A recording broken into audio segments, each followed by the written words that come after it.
Just ಇದು ನೋಡಿಕೊಳ್ಳೋಣ. ವಲ್ನರಬಲ್ಸ್ ಬೆಳಿಗ್ಗೆ ನೋಡಿದ್ವಲ್ಲ,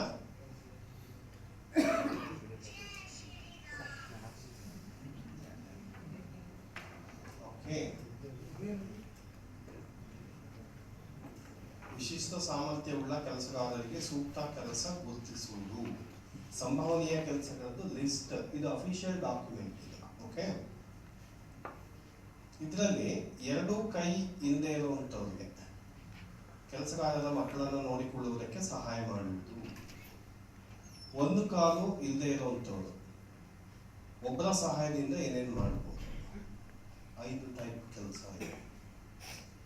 ಸ್ವತಂತ್ರವಾಗಿ ಮಾಡಬಹುದಾದ ಕೆಲಸ, ಸಹಾಯ ತಗೊಂಡು ಮಾಡೋ ಕೆಲಸ, ಬೈಫರ್ಕೇಶನ್ ಇದೆ. ಓಕೆ, ಎರಡು ಕಾಲು ಇಲ್ಲದೆ ಇದ್ದವ್ರು ಏನೇನು ಮಾಡ್ಬೋದು. ಗಿಡ ನೆಡೋದು, ಮಕ್ಕಳನ್ನು ನೋಡ್ಕೊಳ್ಳೋದಕ್ಕೆ ಸಹಾಯ ಮಾಡೋದು, ಬಾಂಡಲಿಗೆ ಮರಳು ಜಲ್ಲಿ ತುಂಬುವುದು. ಒಂದು ಕೈ ಮತ್ತೆ ಒಂದು ಕಾಲು ಇಲ್ಲದೆ ಇರುವಂಥವ್ರಿಗೆ ಏನು ಕೆಲಸ. ಈ ಒಂದು ಕೈ ಮತ್ತೆ ಒಂದು ಕಾಲು ಇಲ್ಲದೆ ಇದ್ದವರು ಇನ್ನೊಬ್ರು ಸಹಾಯ ತಗೊಂಡು ಏನು ಮಾಡ್ಬೋದು, ಸ್ವತಂತ್ರವಾಗಿ ಏನು ಮಾಡ್ಬೋದು. ಗೂನ್ ಬೆನ್ ಇರೋರು ಏನು ಕೆಲಸ ಮಾಡ್ಬೋದು. ಆಮೇಲೆ ಇಲ್ಲಿ ಒಂದು ಕಣ್ಣು ದುರ್ಬಲವಾಗಿರ್ತಾರೆ, ಅಂದರೆ ಒಂದು ಕಣ್ಣು ಇಲ್ಲ, ಸೊ ಅವ್ರು ಏನೇನು ಕೆಲಸ ಮಾಡ್ಬೋದು. 12 ರೀತಿ ಕೆಲಸ ಗೊತ್ತಿದೆ. 23 ಕೆಲಸಗಳಿದೆ. ಸಂಪೂರ್ಣ ಕಣ್ಣು ಕಾಣಿಸ್ತಾ ಇರೋದು, ಎರಡೂ ಕಣ್ಣು ಇಲ್ಲದೆ ಇರೋದು.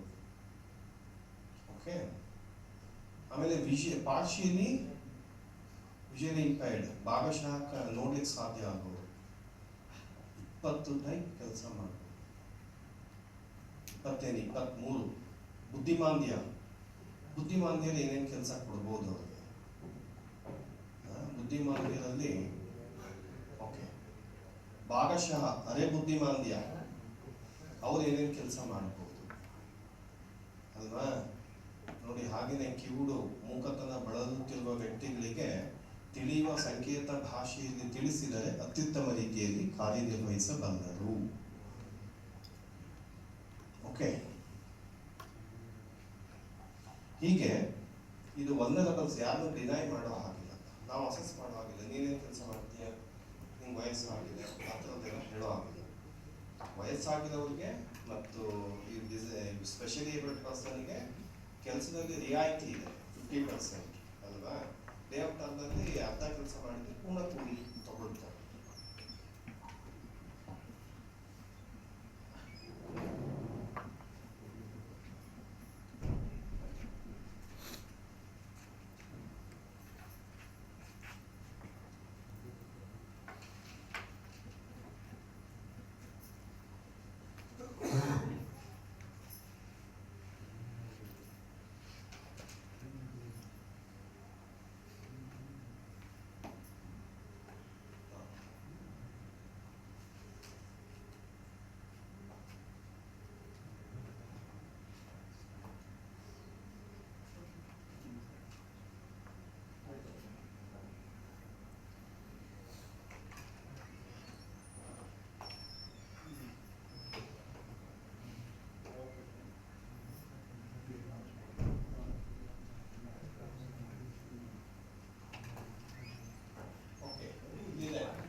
ಈ 19ರಲ್ಲಿ 19ರಲ್ಲಿ ಒಂದು ಪದ ಇದೆ ನೋಡಿ, ಯೋಜನೆಯಡಿ ಲೆಕ್ಕ ಪರಿಶೋಧನೆ ಮಾಡುವುದು ಕಡ್ಡಾಯ, ಜಾರಿಯಲ್ಲಿರುವ ನಿಯಮಗಳ ಪ್ರಕಾರ ಅಂತ ಹೇಳ್ತಾರೆ. ಜಾರಿಯಲ್ಲಿರುವ ನಿಯಮ ಅಂತ ಹೇಳಿದ್ರೆ ಇದು ಬಜೆಟ್ ಅಂಡ್ ಆಡಿಟ್ ರೂಲ್ಸ್ ಅಂತ ಹೇಳ್ತೀವಲ್ಲ ಅದು. ಸೊ ಇದರ ಪ್ರಕಾರ ಇಲ್ಲಿ ನಾವು ಫಾಲೋ ಮಾಡ್ತೀವಿ ಅಂತ. ಸೊ ಇದನ್ನು ನಾನು ಎಷ್ಟು ಅಧಿಕಾರಿಗಳು ನೋಡಿದ್ರೆ, ಇದು budget and audit rules. Okay, ಇದರಲ್ಲಿ ಎಸ್ಟಿಮೇಟ್ ಹೇಗೆ ಮಾಡಬೇಕು, ಚೆಕ್ ಮೆಷರ್ಮೆಂಟ್ ಹೇಗೆ ಮಾಡಬೇಕು, ಆಮೇಲೆ MB ಹೇಗೆ ನಿರ್ವಹಿಸಬೇಕು, ಬಿಲ್ ಆಫ್ ಕ್ವಾಂಟಿಟೀಸ್ ಅದು ಹೇಗೆ ಮಾಡಿ ಎಲ್ಲವೂ ಇದೆ, ವಿವರಣೆಗಳಿದೆ. 2008ರಲ್ಲಿ ಇದು ಇಲ್ಲ, ನಜೀರ್ ಸಾಬ್ ಇನ್ಸ್ಟಿಟ್ಯೂಟ್ ಅಲ್ಲಿ ಹಿಂದೆ ಸಿಂಗಲ್ ಎಂಟ್ರಿ ಅಕೌಂಟಿಂಗ್ ಸಿಸ್ಟಮ್ ಇತ್ತು, ನಿಮಗೆ ನೆನಪಿರಬೇಕು. 2009-10ರಲ್ಲಿ ಕೇಂದ್ರ ಸರ್ಕಾರ ಎಲ್ಲ ಸರ್ಕಾರಿ ಕಚೇರಿಗಳಲ್ಲಿ ಕಡ್ಡಾಯವಾಗಿ ಡಬಲ್ ಎಂಟ್ರಿ ಅಕೌಂಟಿಂಗ್ ಸಿಸ್ಟಮ್ ಮಾಡಬೇಕಂತ ಆದೇಶ ಪಟ್ಟರು. ಸೊ ಆವಾಗ IFS ಶಿವಾನಂದ್ ಸರ್ ಇತ್ತು, ನಮ್ಮಲ್ಲಿ ಡೆಪ್ಟಿ ಕಂಟ್ರೋಲರ್ ನರಸಿಂಹಮೂರ್ತಿ ಫ್ಯಾಕಲ್ಟಿ ಇತ್ತು ಅವಾಗ. ಸೊ ಅವಾಗ ಇದು ಚಾರ್ಟೆಡ್ ಅಕೌಂಟೆಂಟ್ ಸರ್ವಿಸಸ್ನ ಫಸ್ಟ್ ಜಿಲ್ಲಾ ಪಂಚಾಯತ್ ಹೈರ್ ಮಾಡಿತು. ಆಮೇಲೆ ಆ ಚಾರ್ಟೆಡ್ ಅಕೌಂಟೆಂಟ್ಸ್ ಮತ್ತು ನಮ್ಮ ಸ್ಟೇಟ್ ಅಕೌಂಟ್ಸ್ ಡಿಪಾರ್ಟ್ಮೆಂಟ್ಗೆ ನಾವು 6 ಮಂತ್ ಟ್ರೈನಿಂಗ್ ಕಂಡಕ್ಟ್ ಮಾಡಿದ್ವಿ ಪ್ರತಿ ಒಂದು ವಾರಕ್ಕೆ ಒಂದು ತಂಡಕ್ಕೆ. ಸೊ ಅವಾಗ ಇದು ಇಲ್ಲಿ ಡಿಸ್ಕಷನ್ ಆಗಿ ವರ್ಕ್ಶಾಪ್ ಆಧಾರದ ಮೇಲೆ 2006 2008 ಪುನಃ ಪ್ರಕಟ ಆಗಿದೆ. ಓಕೆ, ಇದು ಅಪ್ಡೇಟ್ ಆಗಿದೆ.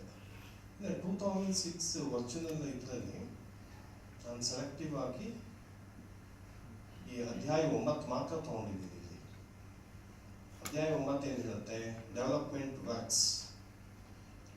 ವರ್ಕ್ಸ್ ಅಲ್ಲಿ ನೋಡಿ ಇಷ್ಟು ಅಂಶಗಳ ಬಗ್ಗೆ ವಿವರಣೆ ಇದೆ.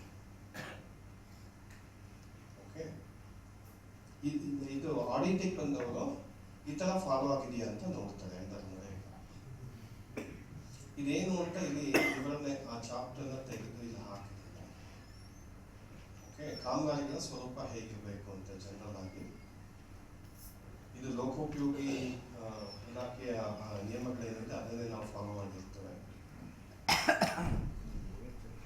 ಅಂದಾಜು ಪಟ್ಟಿ ಹೇಗಿರಬೇಕು ಅಂತ, ಪರಿಷ್ಕೃತ ಅಂದಾಜುಗಳು, ಪೂರಕ ಅಂದಾಜುಗಳು ಇದ್ರೆ ಅದಕ್ಕೆ ನಿಯಮಗಳೇನು, ಅದರ ಅವಧಿ ಮತ್ತೆ ನವೀಕರಣ ಹೇಗೆ ಆಗಬೇಕು, ತಾಂತ್ರಿಕ ಮಂಜೂರಾತಿ ಅಂದರೆ ಏನು, ಅದಕ್ಕಿರುವಂಥ ಮಿತಿಗಳೇನು. ಓಕೆ,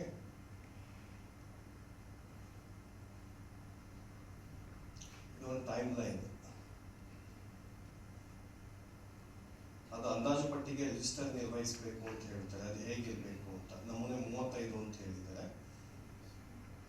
ಆಡಳಿತಾತ್ಮಕ ಮಂಜೂರಾತಿ ನಿಯಮ 77ರಲ್ಲಿ ಬರುತ್ತೆ. ಸೊ ಇದಕ್ಕೆ ಆಡಳಿತಾತ್ಮಕ ಮಂಜೂರಾತಿ ಕೊಡಬೇಕಿದ್ರೆ ಏನು ಕಂಡೀಷನ್ಸ್ ಇದೆ, ಏನು ನೋಡ್ಬೇಕಂತ.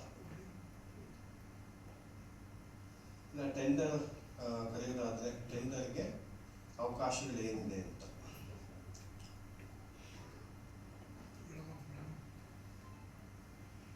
ಅವಾಗ ಕಾರ್ಯದರ್ಶಿ ಅಂತಿತ್ತು, ಇವಾಗ PDO ಅಂತಿದೆ. ನಿಮ್ಮ ಇಲಾಖೆಯಲ್ಲಿ ನಿಮ್ಗೆ ಯಾರು ಅಥಾರಿಟಿ ಇದ್ದಿಲ್ಲ ಅವರು ನಮೂನೆ 36ರಲ್ಲಿ ಕಾಮಗಾರಿ ಆದೇಶವನ್ನು ನೀಡದ ಹೊರತು ಅಂತಿದೆ ನರೇಗಾದಲ್ಲಿ ಸ್ಪೆಸಿಫೈ ಮಾಡಿದ್ದಾರೆ.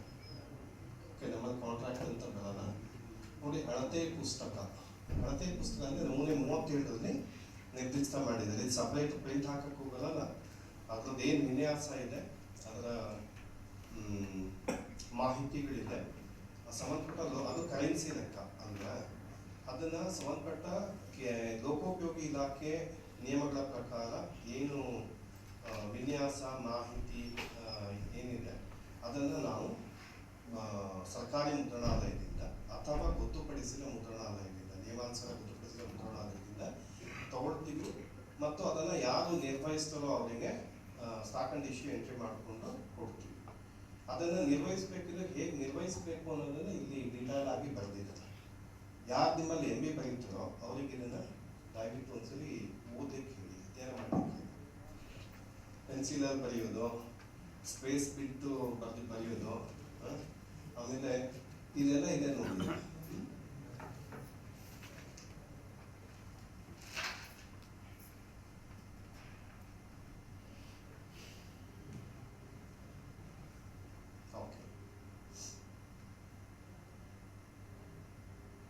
ಇದು ಚೆಕ್ ಮೆಷರ್ಮೆಂಟ್ ಮಾಡುವಾಗ ಜನರಲ್ ಆಗಿ ಹೇಳಿದ್ದಾರೆ, ನಿಮ್ಮ ಇಲಾಖೆಯಲ್ಲಿ ಯಾರು ಅಥಾರಿಟಿ ಚೆಕ್ ಮೆಷರ್ಮೆಂಟ್ಗೆ ಅದನ್ನು ಫಾಲೋ ಮಾಡಬೇಕು. ಕಂಡೀಷನ್ಸ್ ಇದು ನಾಮಿನಲ್ ಮುಸ್ತರ್ ಹಾಜರಾತಿ ಪಟ್ಟಿ, ಅದರ ನಿರ್ವಹಣೆ ಹೇಗೆ ಮಾಡಬೇಕು. ಕಾಮಗಾರಿಗಳ ಬಿಲ್ ಪಾವತಿ ಸಂಬಂಧಪಟ್ಟ ಹಾಗೆ 88ರಲ್ಲಿ ಸ್ಪಷ್ಟ ಮಾಡಿದ್ದಾರೆ. ನಾನು ಹಂಗೆ ರನ್ ಮಾಡ್ತಿದ್ದೀನಿ, ನಿಮ್ಮ ಗ್ರೂಪಿಗೆ ಹಾಕ್ತೇನೆ ಇದನ್ನು. ಕಾಮಗಾರಿ ರಿಜಿಸ್ಟರ್, ಕರಾರು ಒಪ್ಪಂದ, ಕಾಮಗಾರಿ ಮುಕ್ತಾಯ ವರದಿ, ಋಣ ಶೀರ್ಷಿಕೆಗಳು. ಓಕೆ,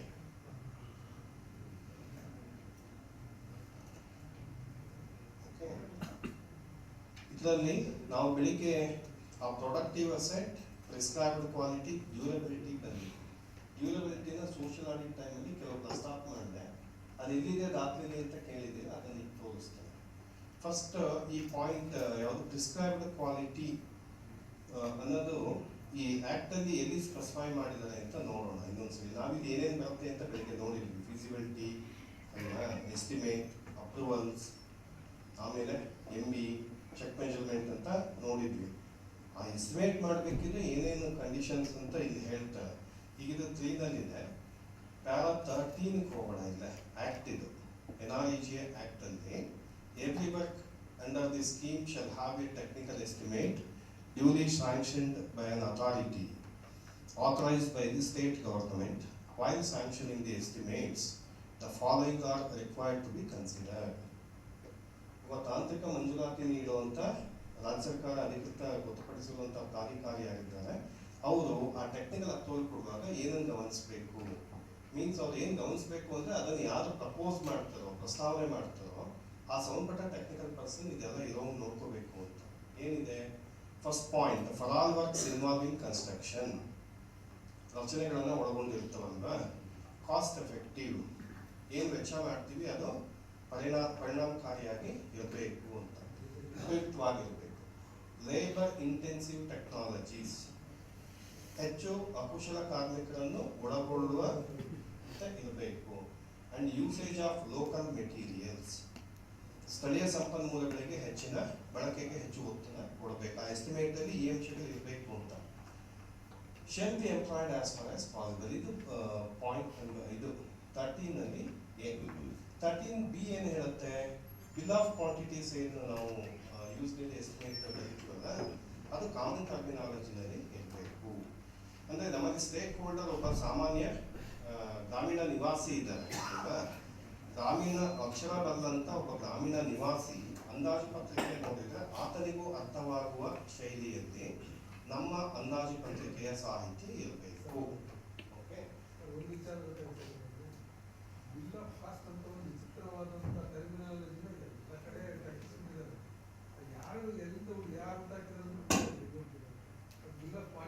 ಬಿಲ್ ಆಫ್ ಕ್ವಾಂಟಿಟೀಸ್ ಈ ಬಜೆಟ್ ಅಂಡ್ ಆಡಿಟ್ ರೂಲ್ಸ್ ಅಲ್ಲಿ ಬಿಲ್ ಆಫ್ ಕ್ವಾಂಟಿಟೀಸ್ ಡೆಫಿನೇಷನ್ಸ್ ಪೂರ್ತಿ ಇದೆ. ಒಂದ್ಸಲ ಅದನ್ನು ರೆಫರ್ ಮಾಡಿ.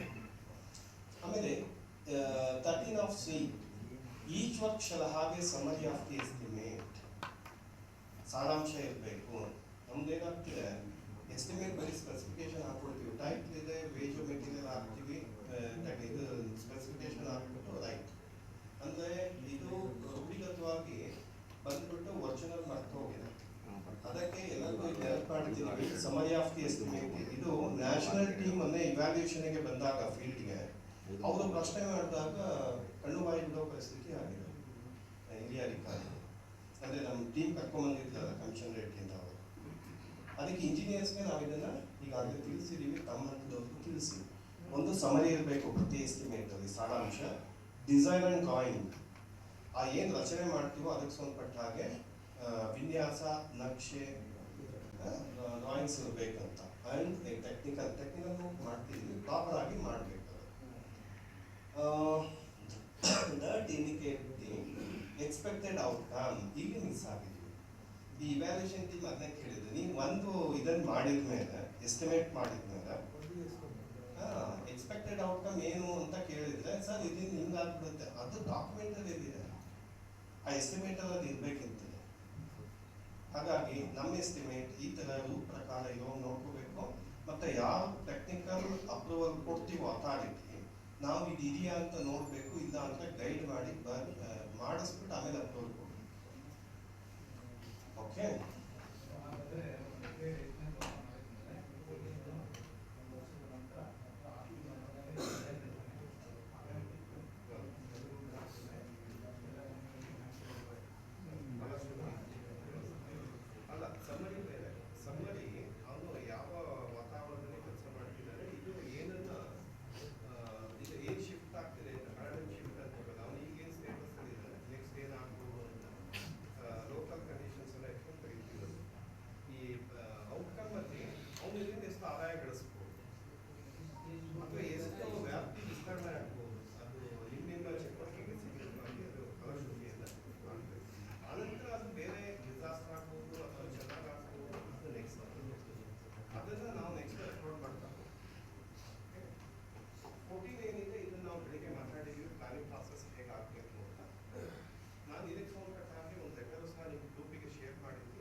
shall be maintained as follows.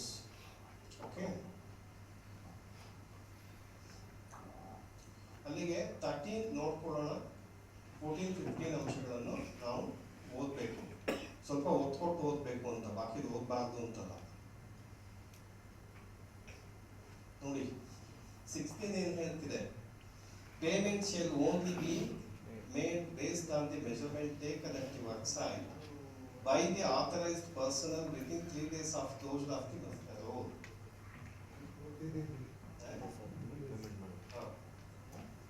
Land audit ಬಂದಾಗ ಅಥವಾ ಇವ್ಯಾಲ್ಯೂಷನ್ಗೆ ಬಂದಾಗ ಇದನ್ನು ನೋಡ್ತಾರೆ.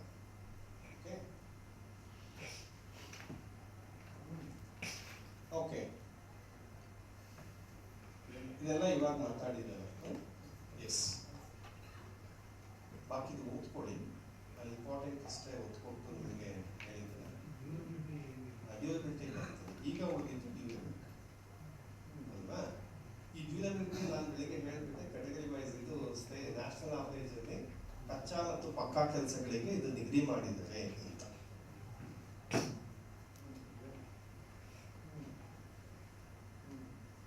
ಇದು ನಾವು ಅವಾಗಲೇ ನೋಡಿದ್ವಲ್ಲ, 2024-25 ಒಂದು ನಿಮಿಷದಿಗೆ ಬಂದ್ಬಿಟ್ಟು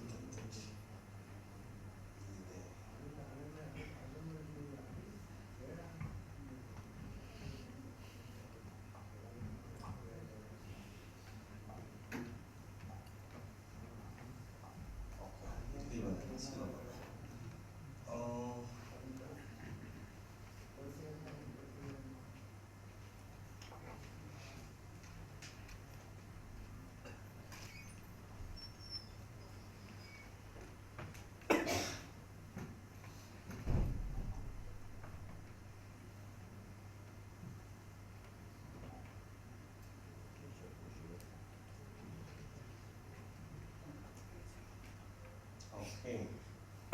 ಇದಿಷ್ಟಿದು AMC-ನಲ್ಲಿ ಅನೆಕ್ಷರ್ 5 ಎಂಟು ತೆಗೆದಿಟ್ಕೊಂಡ್ಬಿಟ್ಟು. ಸೊ ಇದರಲ್ಲಿ ನೋಡಿ, ವರ್ಕ್ಸ್, ಇಕಾನಮಿ, ಡ್ಯೂರಬಿಲಿಟಿ, ಔಟ್ಕಮ್, ಯಾವ ಕೆಟಗರೀಸ್ ಆಫ್ ವರ್ಕ್ಸಿಗೆ ಏನು ಔಟ್ಕಮ್ ಇರಬೇಕು ಅನ್ನೋದು ಎಕ್ಸ್ಪೆಕ್ಟ್ ಮಾಡಿದ್ದು ಹೇಳಿದೆ. ವಾಟರ್ ಕನ್ಸರ್ವೇಷನ್ ಅಥವಾ ವಾಟರ್ ಹಾರ್ವೆಸ್ಟಿಂಗ್ ವರ್ಕ್ಸ್ ಆ ಥರದ್ದು ಬಂದರೆ, ಪಕ್ಕಾ ಕೆಲಸಗಳಾದರೆ 15ರಿಂದ 25 ವರ್ಷ ಇತ್ತು. ಕಚ್ಚಾ ಕೆಲಸಗಳಾದ್ರೆ 5ರಿಂದ 10 ವರ್ಷ. ಅದೇ ತರ ಅಫೋರ್ಸ್ಟೇಷನ್ ಅಂಡ್ ಟ್ರೀ ಪ್ಲಾಂಟೇಶನ್ 15ರಿಂದ 25 ವರ್ಷ. ಟ್ರೀ ಪ್ಲಾಂಟೇಶನ್, ಇರಿಗೇಷನ್ ಕೆನಾಲ್ 15ರಿಂದ 25 ವರ್ಷ. ಇರಿಗೇಷನ್ ಫೆಸಿಲಿಟಿ 15ರಿಂದ 25 ವರ್ಷ. ಫಾರ್ಮ್ ಬಂಡಿಂಗ್ ಆದರೆ ಲ್ಯಾಂಡ್ ಡೆವಲಪ್ಮೆಂಟ್ ಅದೆಲ್ಲ 10 to 15 years. Renovation, repairs, traditional water bodies 10ರಿಂದ 15 ವರ್ಷ. ಲ್ಯಾಂಡ್ ಡೆವಲಪ್ಮೆಂಟ್ 15ರಿಂದ 25 ವರ್ಷ. ಫ್ಲಡ್ ಕಂಟ್ರೋಲ್ ಆಕ್ಟಿವಿಟೀಸ್ ಇದ್ದರೆ 10 to 15 years. ರೋಡ್ಸ್ ಅಲ್ಲಿ CC ರೋಡ್ ಬಂದರೆ 10ರಿಂದ 15 ವರ್ಷ. ಗ್ರಾವಲ್, ವೆಟ್ ಬೆಡೆಡ್ ಮೆಟಲ್ ರೋಡ್ ಆಯಿತು ಅಂತ ಹೇಳಿದ್ರೆ 5 to 10 years. ಬಿಲ್ಡಿಂಗ್ ವರ್ಕ್ಸ್ 60 ವರ್ಷ ಬರಬೇಕಂತೆ, ಕನಿಷ್ಠ 45, ಗರಿಷ್ಠ 40 ವರ್ಷ. ಅಗ್ರಿಕಲ್ಚರ್ ರಿಲೇಟೆಡ್ ಬಯೋ ಫರ್ಟಿಲೈಸರ್ ಆ ಥರದ್ದು ಬಂದರೆ 5 to 10 years. ಇನ್ನು ಲೈಫ್ ಸ್ಟಾಕ್ ರಿಲೇಟೆಡ್ ವರ್ಕ್ಸ್, ದನದ ಕುಟ್ಟಿಗೆ, ಜಾನುವಾರು ಕುಟ್ಟಿಗೆಲ್ಲ ಬರುತ್ತಲ್ಲ, 10 to 15 years. Fishery related works 5 to 10 years.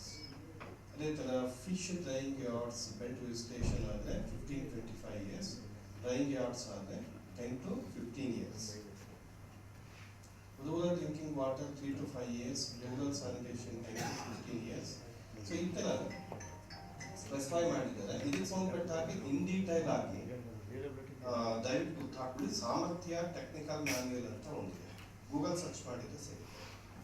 ಅದು ಇಡೀ ದೇಶದಲ್ಲಿ ನಿಮ್ಮದು ಸೆರಿಕಲ್ಚರ್ ವರ್ಕ್ಸ್ ಇದೆ, 4 ಪಾರ್ಟ್ ಮಾಡಿದ್ದಾರೆ.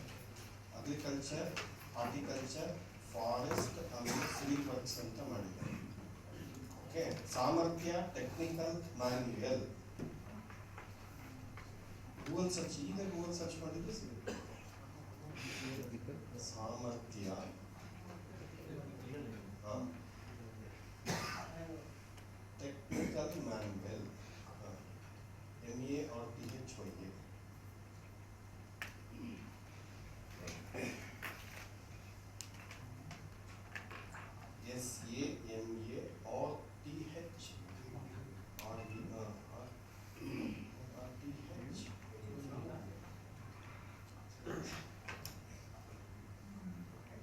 ಅದ್ರಲ್ಲಿ ಸ್ಟಡಿ ಮಾಡ್ಬೋದು ಪ್ಲಾಂಟಿಂಗ್ ವರ್ಕ್ಸ್ ಎಲ್ಲ ಹೇಗಿದೆ ಅಂತ. ಓಕೆ,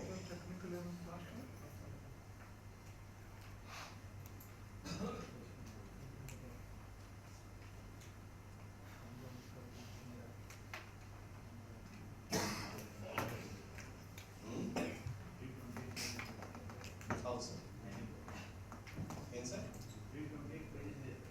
ಸಾಮರ್ಥ್ಯ ಟೆಕ್ನಿಕಲ್ ಮ್ಯಾನ್ ನಾವು ಅದು ಕನ್ನಡಕ್ಕೂ ಸಹ ಟ್ರಾನ್ಸ್ಲೇಟ್ ಮಾಡಿ ಜಿಲ್ಲಾ ಪಂಚಾಯತ್ ಲೈನ್ ಡಿಪಾರ್ಟ್ಮೆಂಟ್ಗೆಲ್ಲ ಕೊಟ್ಟಿದ್ದೀವಿ.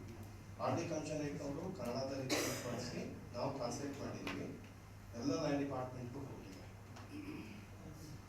ಓಕೆ, ಅಲ್ಲಿಗೆ ಫಸ್ಟ್ ಆಬ್ಜೆಕ್ಟಿವ್ ಅಲ್ಲಿ productive asset, prescribed quality, durability ನಾವು ನೋಡಿದ್ವಿ. Next strengthening the livelihood resource base pool. ಇದು ನಮಗೆಲ್ಲ ಗೊತ್ತಿದೆ, ಆಸ್ತಿ ಸೃಜನೆ ಮಾಡಬೇಕು, ಅದು ಜೀವನೋಪಾಯಕ್ಕೆ ಆಧಾರವಾಗಿ ಇರಬೇಕು ಅಂತ. Next proactively ensuring social inclusion. ಇದು ನಾವು ಬೆಳಿಗ್ಗೆ ಅಥವಾ ನಿನ್ನೆಯಿಂದ ಮಾತಾಡ್ಕೊಂಡು ಬಂದಿದ್ದೇವೆ. 3 ಸ್ಟೇಜ್ ಬರುತ್ತೆ, ಪ್ರೀ ಸ್ಟೇಜ್, ಡ್ಯೂರಿಂಗ್, ಪೋಸ್ಟ್. ತಮಗೆ ಗೊತ್ತಿದೆ ಎಲ್ಲ ಹಂತದಲ್ಲಿ ಸಮುದಾಯವನ್ನು ಒಳಗೊಂಡು ಹೋಗಬೇಕು ಅಂತ. ಪ್ರೀ ಸ್ಟೇಜ್ ಅಲ್ಲಿ ನಾವು PRA ಮಾಡ್ತೀವಿ, ಅಲ್ಲಿ ಸಮುದಾಯ ಭಾಗವಹಿಸುತ್ತೆ, ಜನ ಪ್ರತಿನಿಧಿ ಮತ್ತೆ ಫೀಲ್ಡ್ ಫಂಕ್ಷನರಿ ಇರ್ತಾರೆ, ಗ್ರಾಮ ಸಭಾ ತನಕ EC ಇಂದ. ಇನ್ನು ಡ್ಯೂರಿಂಗ್ ದ ಸ್ಟೇಜ್ ನಾವು ಬೆಳಿಗ್ಗೆ ನೋಡಿದ್ವಿ, ಇವಾಗ ವಿಜಿಲೆನ್ಸ್ ಮಾನಿಟರಿಂಗ್ ಕಮಿಟಿ ಮಾಡಬೇಕು ಈ ವರ್ಷದಿಂದ. ಸೊ ನಮ್ದು ಲೈವ್ ಕೆಲಸ ನಡೀತಿರುವಾಗ ಜನಪ್ರತಿನಿಧಿ ಅಧಿಕಾರಿ ಜನಪ್ರತಿನಿಧಿ ಜೊತೆಗೆ ಕಮ್ಯುನಿಟಿ BMC ರೂಪದಲ್ಲಿ ಭಾಗವಹಿಸುತ್ತೆ. ಓಕೆ, ಹಾಗೇನೆ ಇದು ಪೋಸ್ಟ್ ಸ್ಟೇಜ್ ಅಲ್ಲಿ ಪಬ್ಲಿಕ್ ಹಿಯರಿಂಗ್, ಸೋಷಿಯಲ್ ಆಡಿಟ್ ನಡೀತಾ ಇದೆಯಲ್ಲ, ಜನ ಅಸೆಸ್ ಮಾಡಲಿಕ್ಕೆ ಕೇಳಲಿಕ್ಕೆ. ಓಕೆ, ಇನ್ನು strengthening the panchayat Raj institutions ಅನ್ನೋದು 4th ಆಬ್ಜೆಕ್ಟಿವ್. ಸೊ ಅದು ನಮಗೆಲ್ಲ ಗೊತ್ತಿದೆ, ಏನಿರ್ಬೋದು ಅದು. Strengthening PRIs means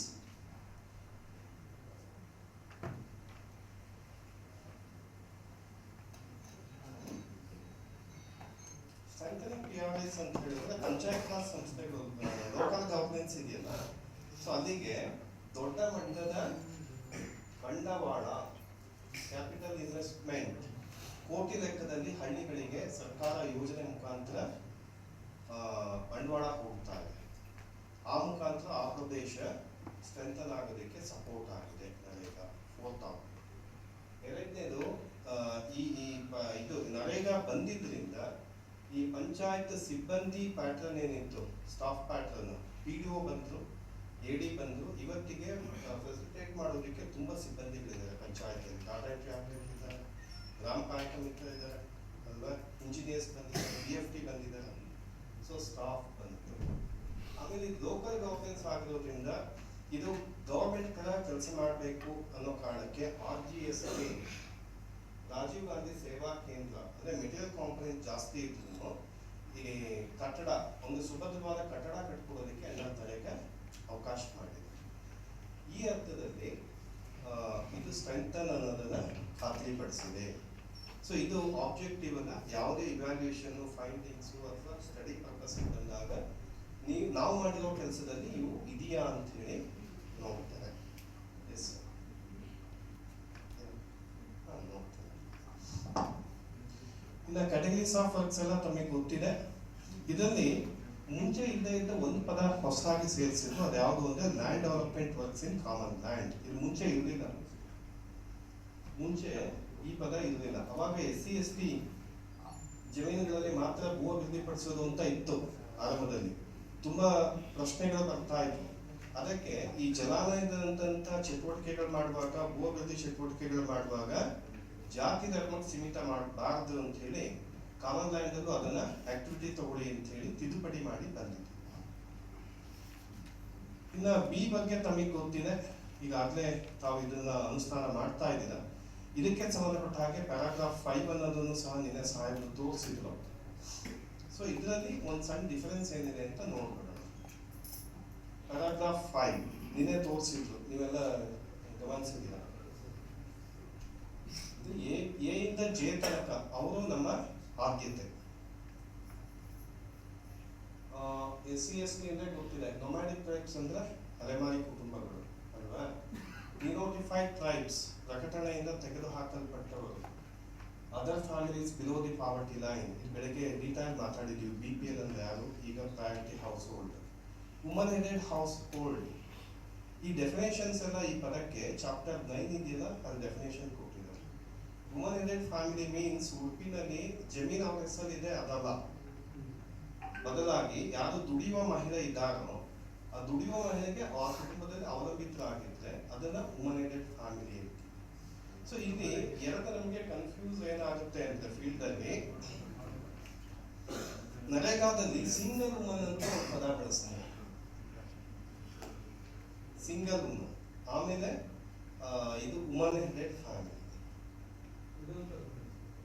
single woman ಅಂದ್ರೆ ಒಂಟಿ ಮಹಿಳೆ, ಹೇಗಾದ್ರೂ ಆಗಿರ್ಬೋದು, ವಿಧವೆ ಆಗಿರ್ಬೋದು, ಶೋಷಣೆ ಒಳಗಾಗಿರ್ಬೋದು, ಪರಿತ್ಯಕ್ತೆ ಆಗಿರ್ಬೋದು, ಕಾರಣಾಂತರದಿಂದ ಒಂಟಿಯಾಗಿ ವಾಸಿಸ್ತಾ ಇರೋ ಮಹಿಳೆ.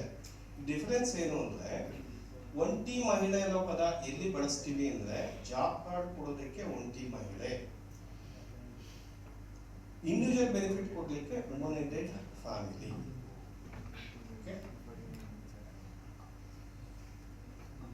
ಆಮೇಲೆ physically handicapped headed house hold, ವಿಶೇಷ ಚೇತನರ ಮುಖ್ಯಸ್ಥರಾಗಿರುವ ಕುಟುಂಬ, ಅದು ಗೊತ್ತಿದೆ ತಮಗೆ. ಬೆನಿಫಿಷರಿ ಆಫ್ ಲ್ಯಾಂಡ್ ರಿಫಾರ್ಮ್ಸ್, ಭೂ ಸುಧಾರಣಾ ಫಲಾನುಭವಿಗಳು. ಬೆನಿಫಿಷರಿ ಅಂಡರ್ ಇಂದಿರಾ ಆವಾಸ ಇದೆ, ನಂತರ ಇದು ಎಲ್ಲ ವಸತಿ ಯೋಜನೆಗೆ ಅನ್ವಯ ಮಾಡಿದೆ. ಇದು ಗಿರಿಜನರು ಮತ್ತೆ ಸಾಂಪ್ರದಾಯಿಕ ನಿವಾಸಿಗಳಾಗಿದ್ದಾರೆ, ಅವರು ಫಾರೆಸ್ಟ್ ಆಕ್ಟ್ ಪ್ರಕಾರ ಐಡೆಂಟಿಫೈ ಮಾಡ್ತಾರಲ್ಲ ಅವ್ರಿಗೆ. ಇಲ್ಲಿ ಒಂದು ಡಿಫರೆನ್ಸ್ ಏನಿದೆ ಅಂದ್ರೆ, ಈ ಮೇಲಿನ ಅಂದ್ರೆ ಜನರಲ್ ಈ ಗಿರಿಜನರು, ಈ ಗಿರಿಜನರು ಆ ಗಿರಿಜನರಲ್ಲ, ಅರಣ್ಯ ಹಕ್ಕುಗಳ ಕಾಯ್ದೆ ಪ್ರಕಾರ ಗಿರಿಜನರಾಗಿದ್ದಾರೋ, ನೋಡಿ ಮೇಲೂ ಗಿರಿಜನ ಶೆಡ್ಯೂಲ್ ಟ್ರೈಬ್ಸ್ ಇದೆ, ಅವರಲ್ಲ ಅನುಸೂಚಿತ ಪಂಗಡ ಅಲ್ಲ. ಈ schedule tribe under forest act ಮತ್ತು ಫಾರೆಸ್ಟ್ ಡ್ವೆಲ್ಲರ್ಸ್, ಇವರಿಗೆ ಒಂದು ಆರ್ಥಿಕ ವರ್ಷದಲ್ಲಿ, ಯಾವುದೇ ಆರ್ಥಿಕ ವರ್ಷದಲ್ಲಿ 150 days ಇವ್ರಿಗೆ ಮಾತ್ರ.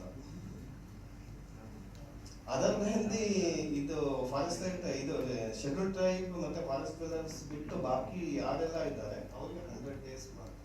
ಇವರಿಗೆ ನೋಟಿಫೈ ಆದಾಗ ಮಾತ್ರ ಆ ಪ್ರದೇಶಕ್ಕೆ 150.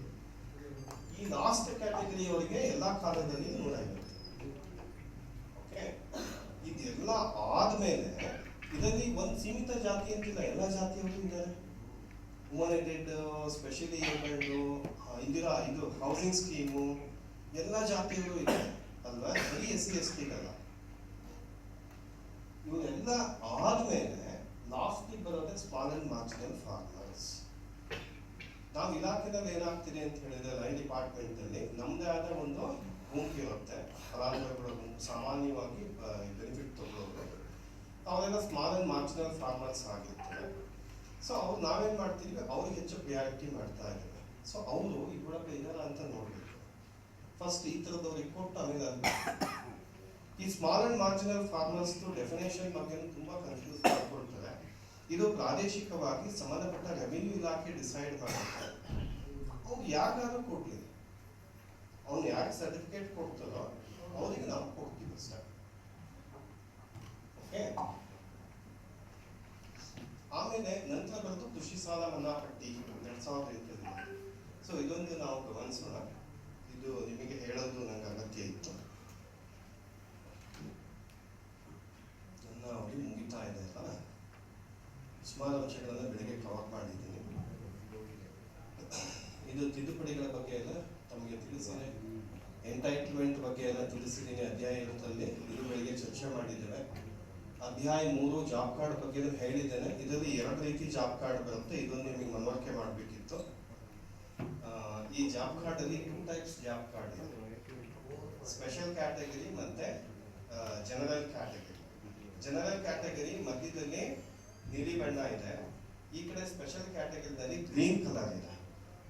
ಓಕೆ, ನಾವು ಯಾವ್ಯಾವ್ದು ಸ್ಪೆಷಲ್ ಕ್ಯಾಟಗರಿ ಅಂತ ಮಾತಾಡಿದೀವೋ, ಈಗ ವಲ್ನರಬಲ್ಸ್, ನಾಟ್ ಸ್ಪೆಷಲ್ ಕ್ಯಾಟಗರಿ, ವಲ್ನರಬಲ್ಸ್ ಅಂತ ಮಾತಾಡಿದೀವೋ ಪ್ಯಾರಾಗ್ರಾಫ್ 5 ಅಲ್ಲಿ, ಅವರೆಲ್ಲ ಕಡ್ಡಾಯವಾಗಿ ಗ್ರೀನ್ ಕಾರ್ಡ್ ಹೋಲ್ಡರ್ಸ್ ಆಗಿರಬೇಕು.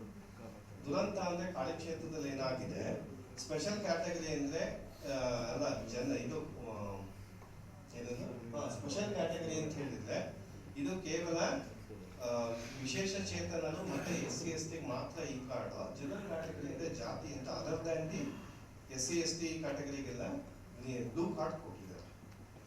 ಇಂಡಿವಿಜುವಲ್ ಬೆನಿಫಿಟ್ ತಗೊಳ್ಳೋದಕ್ಕೆ ಇದು ಪ್ರಯಾರಿಟಿ ಇರಬೇಕು. ಅದು ಜಾತಿ ಆಧಾರಿತವಾಗಿ ಕ್ಯಾಟಗರಿ ಅಲ್ಲ. ಸ್ಮಾಲ್ ಅಂಡ್ ಮಾರ್ಜಿನಲ್ ಫಾರ್ಮರ್ಸ್, ಕೃಷಿ ಸಾಲ ಮನ್ನಾ ಪಟ್ಟಿ ಅವರಿಗೆ ಬ್ಲೂ ಕಾರ್ಡ್, ಎ ಇಂದ ಜೆ ವರೆಗೆ ಗ್ರೀನ್ ಕಾರ್ಡ್ ಇರಬೇಕು. ದಟ್ ಮೀನ್ಸ್ ನಾವು ವರ್ಕ್ ಫೈಲ್ ಮಾಡುವಾಗ ಇಂಡಿವಿಜುವಲ್ ಬೆನಿಫಿಟ್ ಕೊಡುವಾಗ ಅವ್ನು ಇದನ್ನ ಅಂತ ಖಾತ್ರಿ ಪಡಿಸ್ಕೋಬೇಕು, ಇಲ್ಲ ಅಂದ್ರೆ ಪಂಚಾಯತಿಗೆ ಅದನ್ನ ಮನವರಿಕೆ ಮಾಡಬೇಕು. ಇದು ಇವ್ರಿಗೆ ಮಾತ್ರ ಅಲ್ಲ, ಸಾಮಾಜಿಕ ಆರ್ಥಿಕ ಜಾತಿ ಗಣತಿ ಅಂತ ಆಗುತ್ತಲ್ಲ ಅವ್ರಗಳಿಗೂ ಸಹ ಗ್ರೀನ್ ಕಾರ್ಡ್ ಕನ್ಸಿಡರ್ ಮಾಡಬೇಕಂತ ಹೇಳಿದ್ದಾರೆ. ನೆಕ್ಸ್ಟ್ ಇದೆಲ್ಲ ನೋಡಿದ್ದೀವಿ.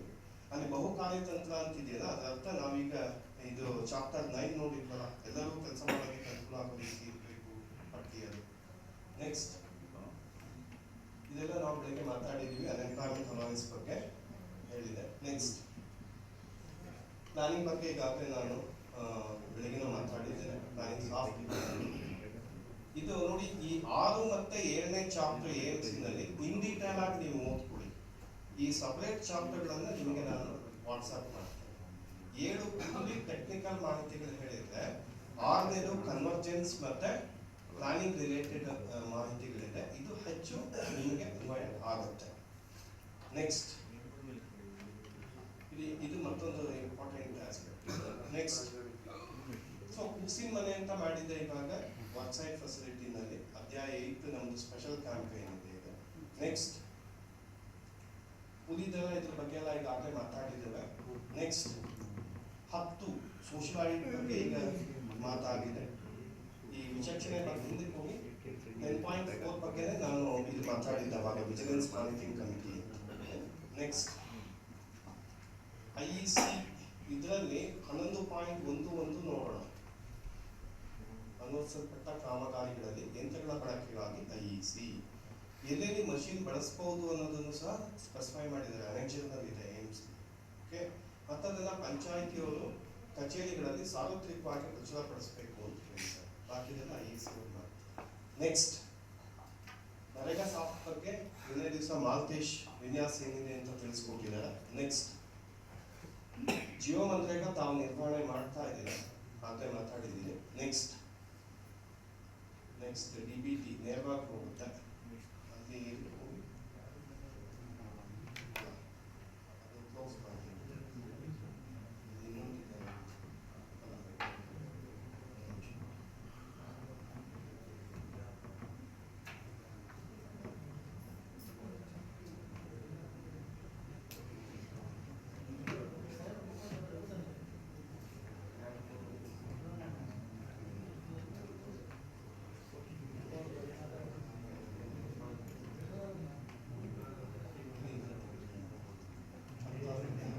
ಇದು 10ರಲ್ಲಿ IEC ಬಗ್ಗೆ ಹೇಳಿದ್ದಾರೆ. ಹಾಗೇನೆ 11 ಇದು ಚಾಪ್ಟರ್ 12 ಅಲ್ಲಿ ಇದು ಸಹ ಈಗಾಗಲೇ ನೋಡಿದ್ದೇವೆ. Chapter 12 MIS. Chapter 13 Jio MNREGA ಬಗ್ಗೆ ಹೇಳ್ತಾರೆ. ಈ ಜಿಯೋ ಮನ್ರೇಗಾ ಇವಾಗ ಯುಕ್ತದಾರ ಅಂತ ಹೆಸರು ಕೊಟ್ಟಿದ್ದಾರೆ. ಯುಕ್ತದಾರ ಕೆಸ್ರಾಕ್ ಡಾಟಾ ಎಲ್ಲ ಅಪ್ಡೇಟ್ ಮಾಡಿದೆ. ಮತ್ತು ಇವಾಗ ನಾವು ಸೈಂಟಿಫಿಕ್ ಪ್ಲಾನಿಂಗಿಗೆ ಹೋಗ್ತಾ ಇದ್ದೀವಿ. ರಾಜಸ್ಥಾನ ಕೆಲವು ಕಡೆ ಮಾಡಿದೆ, ಕೇರಳ, ಒಡಿಸ್ಸಾದಲ್ಲಿ ಭಾಗಶಃ, ಕರ್ನಾಟಕದಲ್ಲಿ ಒಂದು ಪ್ರಯತ್ನ ಅಂತೂ ಆಗಿದೆ ಇಡೀ ರಾಜ್ಯದಲ್ಲಿ. ಓಕೆ, ಜಲಸಂಜೀವಿನಿ ಅನ್ನೋ ಹೆಸರಲ್ಲಿ ಮಾಡ್ತಾ ಇದ್ವಿ.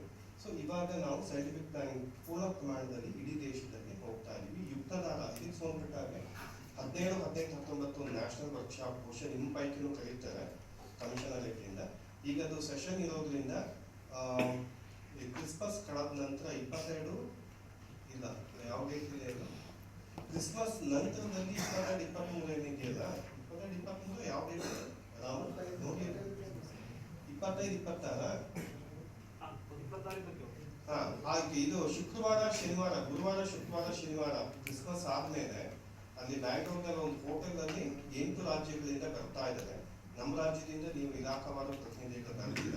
ಯುಕ್ತದಾರ ಸಂಬಂಧಪಟ್ಟ ಹಾಗೆ ನೆಕ್ಸ್ಟ್ ಟ್ರೈನಿಂಗ್ ವಿವರವಾಗಿ ಆಗುತ್ತೆ. ನೆಕ್ಸ್ಟ್ ವಾಪಸ್ ಹೋಗಿ ಇಲ್ಲಿ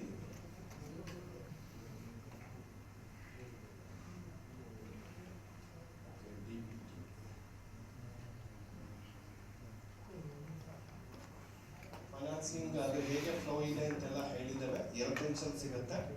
ಸೆಕೆಂಡ್ ಟ್ರೆಂಚು ಇನ್ ಟೈಮಿಗೆ ಕಳಿಸ್ತಿಲ್ಲ ಸ್ಟೇಟಲ್ಲಿ ಅಂತ ಹೇಳಿದ್ರೆ ಅದು ಆಡಿಟ್ ಮಾಡಬೇಕು ಅಂತ ಆಗುತ್ತೆ, ಹಂಗಾಗಿ ಡಿಲೇ ಆಗುತ್ತೆ ಫಂಡ್ ರಿಲೀಸಸ್. ಚಾಪ್ಟರ್ 16 ಏನು ಹೇಳಿದ್ದಾರೆ,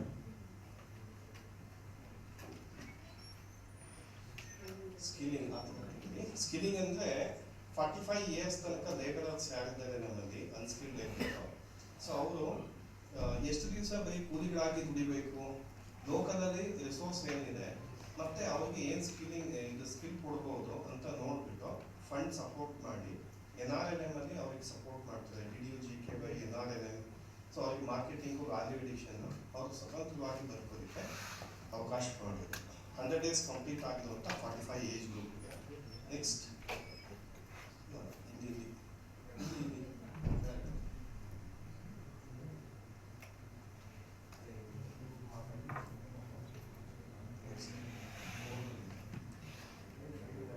ಇದು partnership with civil society, GIZ, FES, NGOದವರೆಲ್ಲ ಭಾಗವಹಿಸ್ತಿದಾರಲ್ಲ ಅದಕ್ಕೆ ಅವಕಾಶ ಇದೆ. ನೆಕ್ಸ್ಟ್ 18 ಹೋಗಿ 22 ಏನಿಲ್ಲ ಸ್ಕಿಪ್ ಮಾಡ್ತೀವಿ. ಅವಾರ್ಡ್ಸ್ ಎಲ್ಲರಿಗೂ ಅವಾರ್ಡ್ ಕೊಡೋಕ್ಕೆ ಅವಕಾಶ ಇದೆ. ನಿಮ್ಗಳಿಗೆ ಬಹುಶಃ ಮಿಸ್ ಆಗಿರ್ಬೋದು ನಿಮ್ಮ ಇಲಾಖೆಗೆ, ನಿಮಗೂ ಯಾರು ಚೆನ್ನಾಗಿ ಕೆಲಸ ಮಾಡ್ತಾರೆ ಅವರಿಗೆ ಅವಾರ್ಡ್ ಕೊಡೋ ಪ್ರಯತ್ನ ಆಗುತ್ತೆ. ನೆಕ್ಸ್ಟ್ 19 ರಿಸರ್ಚ್ ಆರ್ಟಿಕಲ್ಸ್ ತುಂಬಾ ಇದೆ. ಐಸೆಕ್, ಟಿಸ್ಸು, ಬೇರೆ ಬೇರೆಯವ್ರು ಮಾಡಿದ್ದಾರೆ, ವೆಬ್ಸೈಟ್ ಅಲ್ಲಿ ಇದೆ. ಸೆರಿಕಲ್ಚರ್ ರಿಲೇಟೆಡ್ ಏನಾದ್ರು ಮಾಡಿದ್ರೆ ನೀವು ನೋಡ್ಬೋದು, ರಿಸರ್ಚ್ ಅಂತ ನಮ್ಮ ವೆಬ್ಸೈಟ್ ಅಲ್ಲೇ. ನೆಕ್ಸ್ಟ್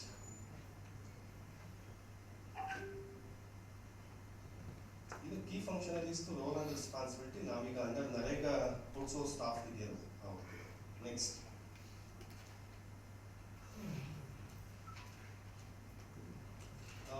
ಸೆಕ್ಯೂರ್ ಬಗ್ಗೆ ಇವಾಗಲೇ ಅಧಿವೇಶನ ವಿವರವಾಗಿ ಆಗಿದೆ. Chapter 2 last. ಓಕೆ, ಜಿಯೋಸ್ಪೇಷಿಯಲ್ ಇದೆ.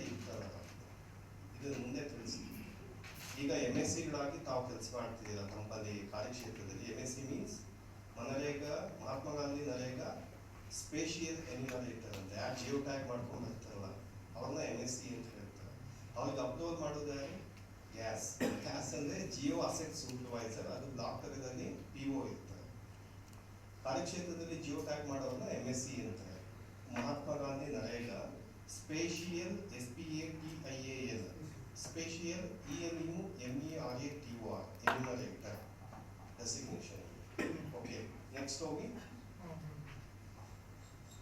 ಅದರಲ್ಲಿ ಮೇಲೆ ಬನ್ನಿ. ಅನೆಕ್ಷರ್ 1 ಇದು ಕ್ಲೋಸ್ ಮಾಡಿ, ಕ್ಲಾಸ್ ಇದೆಯಲ್ಲ ನೋಡಿ. ಇದು ಲಿಸ್ಟ್ ಆಫ್ ಪರ್ಮಿಸಿಬಲ್ ವರ್ಕ್ ಹಂಗೆ ರನ್ ಮಾಡಿ. 166 ಆ ಕಡೆ ಲಾಸ್ಟ್ ಅಲ್ಲಿ ಅಗ್ರಿಕಲ್ಚರ್ ಯಾವುದು, ಇದು ನಾನ್ ಅಗ್ರಿಕಲ್ಚರ್ ಇದು ಯಾವುದು ಅಂತ ಅಲ್ಲಿ ಕೊಟ್ಟಿದ್ದಾರೆ. ರನ್ ಮಾಡಿ ಬೇಗ.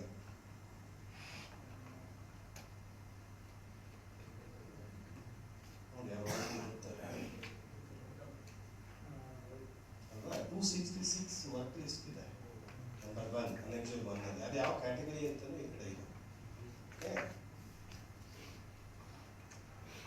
266. ನೆಕ್ಸ್ಟ್ ಅಲ್ಲಿ ವಾಪಸ್ ಹೋಗಿ ಅನೆಕ್ಷರ್ 2 ತೆಗಿ. Annexure 1 of A.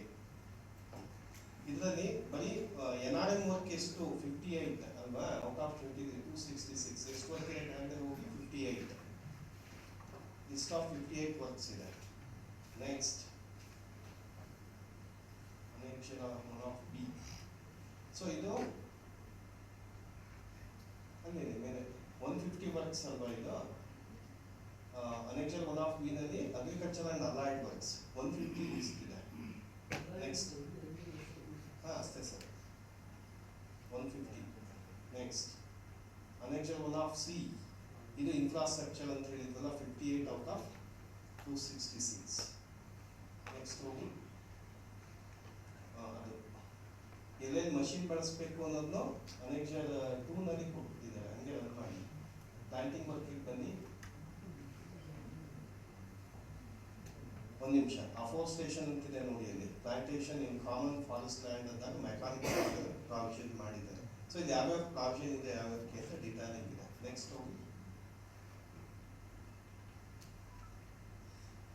ಇದು ಸೀಸನ್ ಯಾವ ಸೀಸನ್ ಅಲ್ಲಿ ಏನೇನು ಮಾಡಬೇಕು ಅಂತ ಹೇಳಿ directly link with agriculture and other activities schedule ಯಾವ್ಯಾವ ಬರುತ್ತೆ ಅಂತ ಹೇಳಿದಾರ.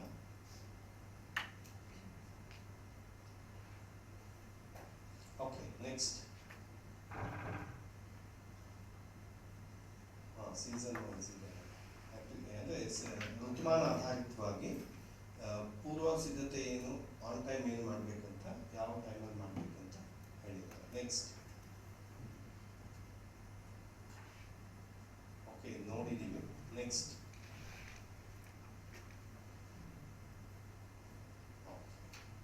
ಇದು ವರ್ಕ್ ಫೈಲ್ ಕೇಳಿದ್ರಲ್ಲ 22 ಪಾಯಿಂಟ್. ಸೊ ಅದು ಒಂದೊಂದು ಪಾಯಿಂಟ್ ಡೆಫಿನೇಷನ್ ಏನು, ಹೇಗೆ ನಿರ್ವಹಿಸಬೇಕು ಅನ್ನೋದು ಈ ಅನೆಕ್ಷಲ್ 6 ಅಲ್ಲಿದೆ. ಓಕೆ ಇದು ಕ್ಲೋಸ್ ಮಾಡಿ ಸಾಕು. ಸೊ ಇದಿಷ್ಟು ನಿಮಗೆ ಹೇಳಬೇಕಿತ್ತು. ಇದು ಯಾವುದು ನಿಮಗೆ ಹಂಚಲಿಕ್ಕೆ ಆಗಿಲ್ಲ ಅದನ್ನು ಎಲ್ಲವನ್ನು ಗ್ರೂಪಿಗೆ ಶೇರ್ ಮಾಡ್ತೀನಿ. ಅಲ್ಲಿಗೆ ನಿಮ್ಮ ಸಮಯ ನಾನೇ ತೊಗೊಂಡಿದ್ದೀನಿ. ನಾವು ಇವ್ಯಾಲ್ಯೂಯೇಷನ್ ಮಾಡ್ತಾನೆ ಇಲ್ಲಿ ಅಭಿಪ್ರಾಯ ಹೇಳ್ತೀವಿ ಅಥವಾ ಒಂದು ನಾವು ಫಸ್ಟ್ ಏನು ಮಾಡ್ತೀವಿ, ಪ್ರೀ ಟೆಸ್ಟ್ ಕೊಡಿ ಫಸ್ಟ್. ಇಲ್ಲಿ ಈ ಕಡೆ ಇದೆ. ನೀವು ಪ್ರೀ ಟೆಸ್ಟ್ ಅಟೆಂಡ್ ಮಾಡಿದ್ರಲ್ಲ, ನೀವು ಫಸ್ಟ್ ಬಂದಾಗ ನಾವೇನು ಮಾಡಿದ್ವಿ, ನಿಮ್ಗೇನು ಗೊತ್ತಿದೆ ಅಂತ ಅಸೆಸ್ ಮಾಡೋದು ಪ್ರೀ ಟೆಸ್ಟ್. ಆಮೇಲೆ ನಮ್ಮ ಶೆಡ್ಯೂಲಲ್ಲಿ ಏನು ಇನ್ಕ್ಲೂಡ್ ಮಾಡಬೇಕು. ಪೋಸ್ಟ್ ಟೆಸ್ಟಲ್ಲಿ ನಾವು ಏನು ಮಾಡಿದ್ದೀವಿ ಅಂತ ನೀವು ಇವ್ಯಾಲ್ಯೂಯೇಟ್ ಮಾಡೋದು ನಮ್ಮನ್ನು. ಓಕೆ ಕೊಡಿ ಬೇಗ.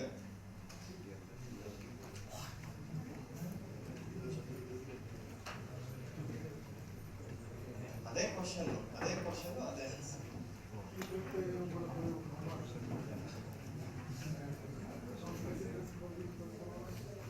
ಪ್ರೀ ಟೆಸ್ಟ್ ಪೋಸ್ಟ್ ಟೆಸ್ಟ್ ಮುಂದೆ ಪ್ರೀ ಟೆಸ್ಟಲ್ಲಿ ಏನು ಅಟೆಂಡ್ ಮಾಡಿದ್ದೀವಿ.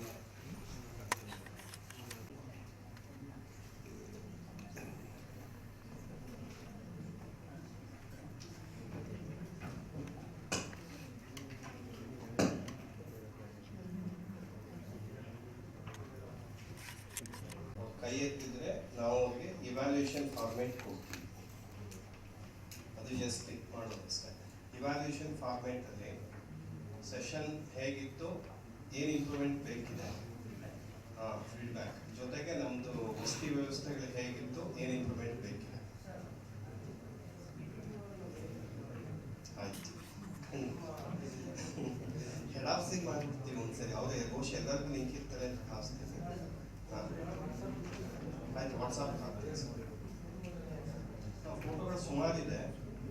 ಇದು ಇಮೇಲ್ ಹಾಕ್ಬಿಡ್ತೀನಿ. ವಾಟ್ಸಪ್ ಅಂತ ವಾಟ್ಸಪ್ ಹಾಕ್ತೀನಿ. ಆಮೇಲೆ ನಿಮ್ಮ ರಿಲೀವಿಂಗ್ ಆರ್ಡರ್ ಮತ್ತೆ ಗ್ರೂಪ್ ಫೋಟೋ ಟೈಪ್ ಆಗಿರೋದು ಅದನ್ನು ಇದು ವಾಟ್ಸಪ್ಪಿಗೆ ಶೇರ್ ಮಾಡ್ತಾ ಇದ್ದೀನಿ. ಯಾರ್ದಾಗಿದೆ ಜಸ್ಟ್ ಹ್ಯಾಂಡ್ರೈಸ್ ಮಾಡಿದ್ರೆ ಇವ್ಯಾಲ್ಯೂಯೇಷನ್ ಕೊಡ್ತವೆ.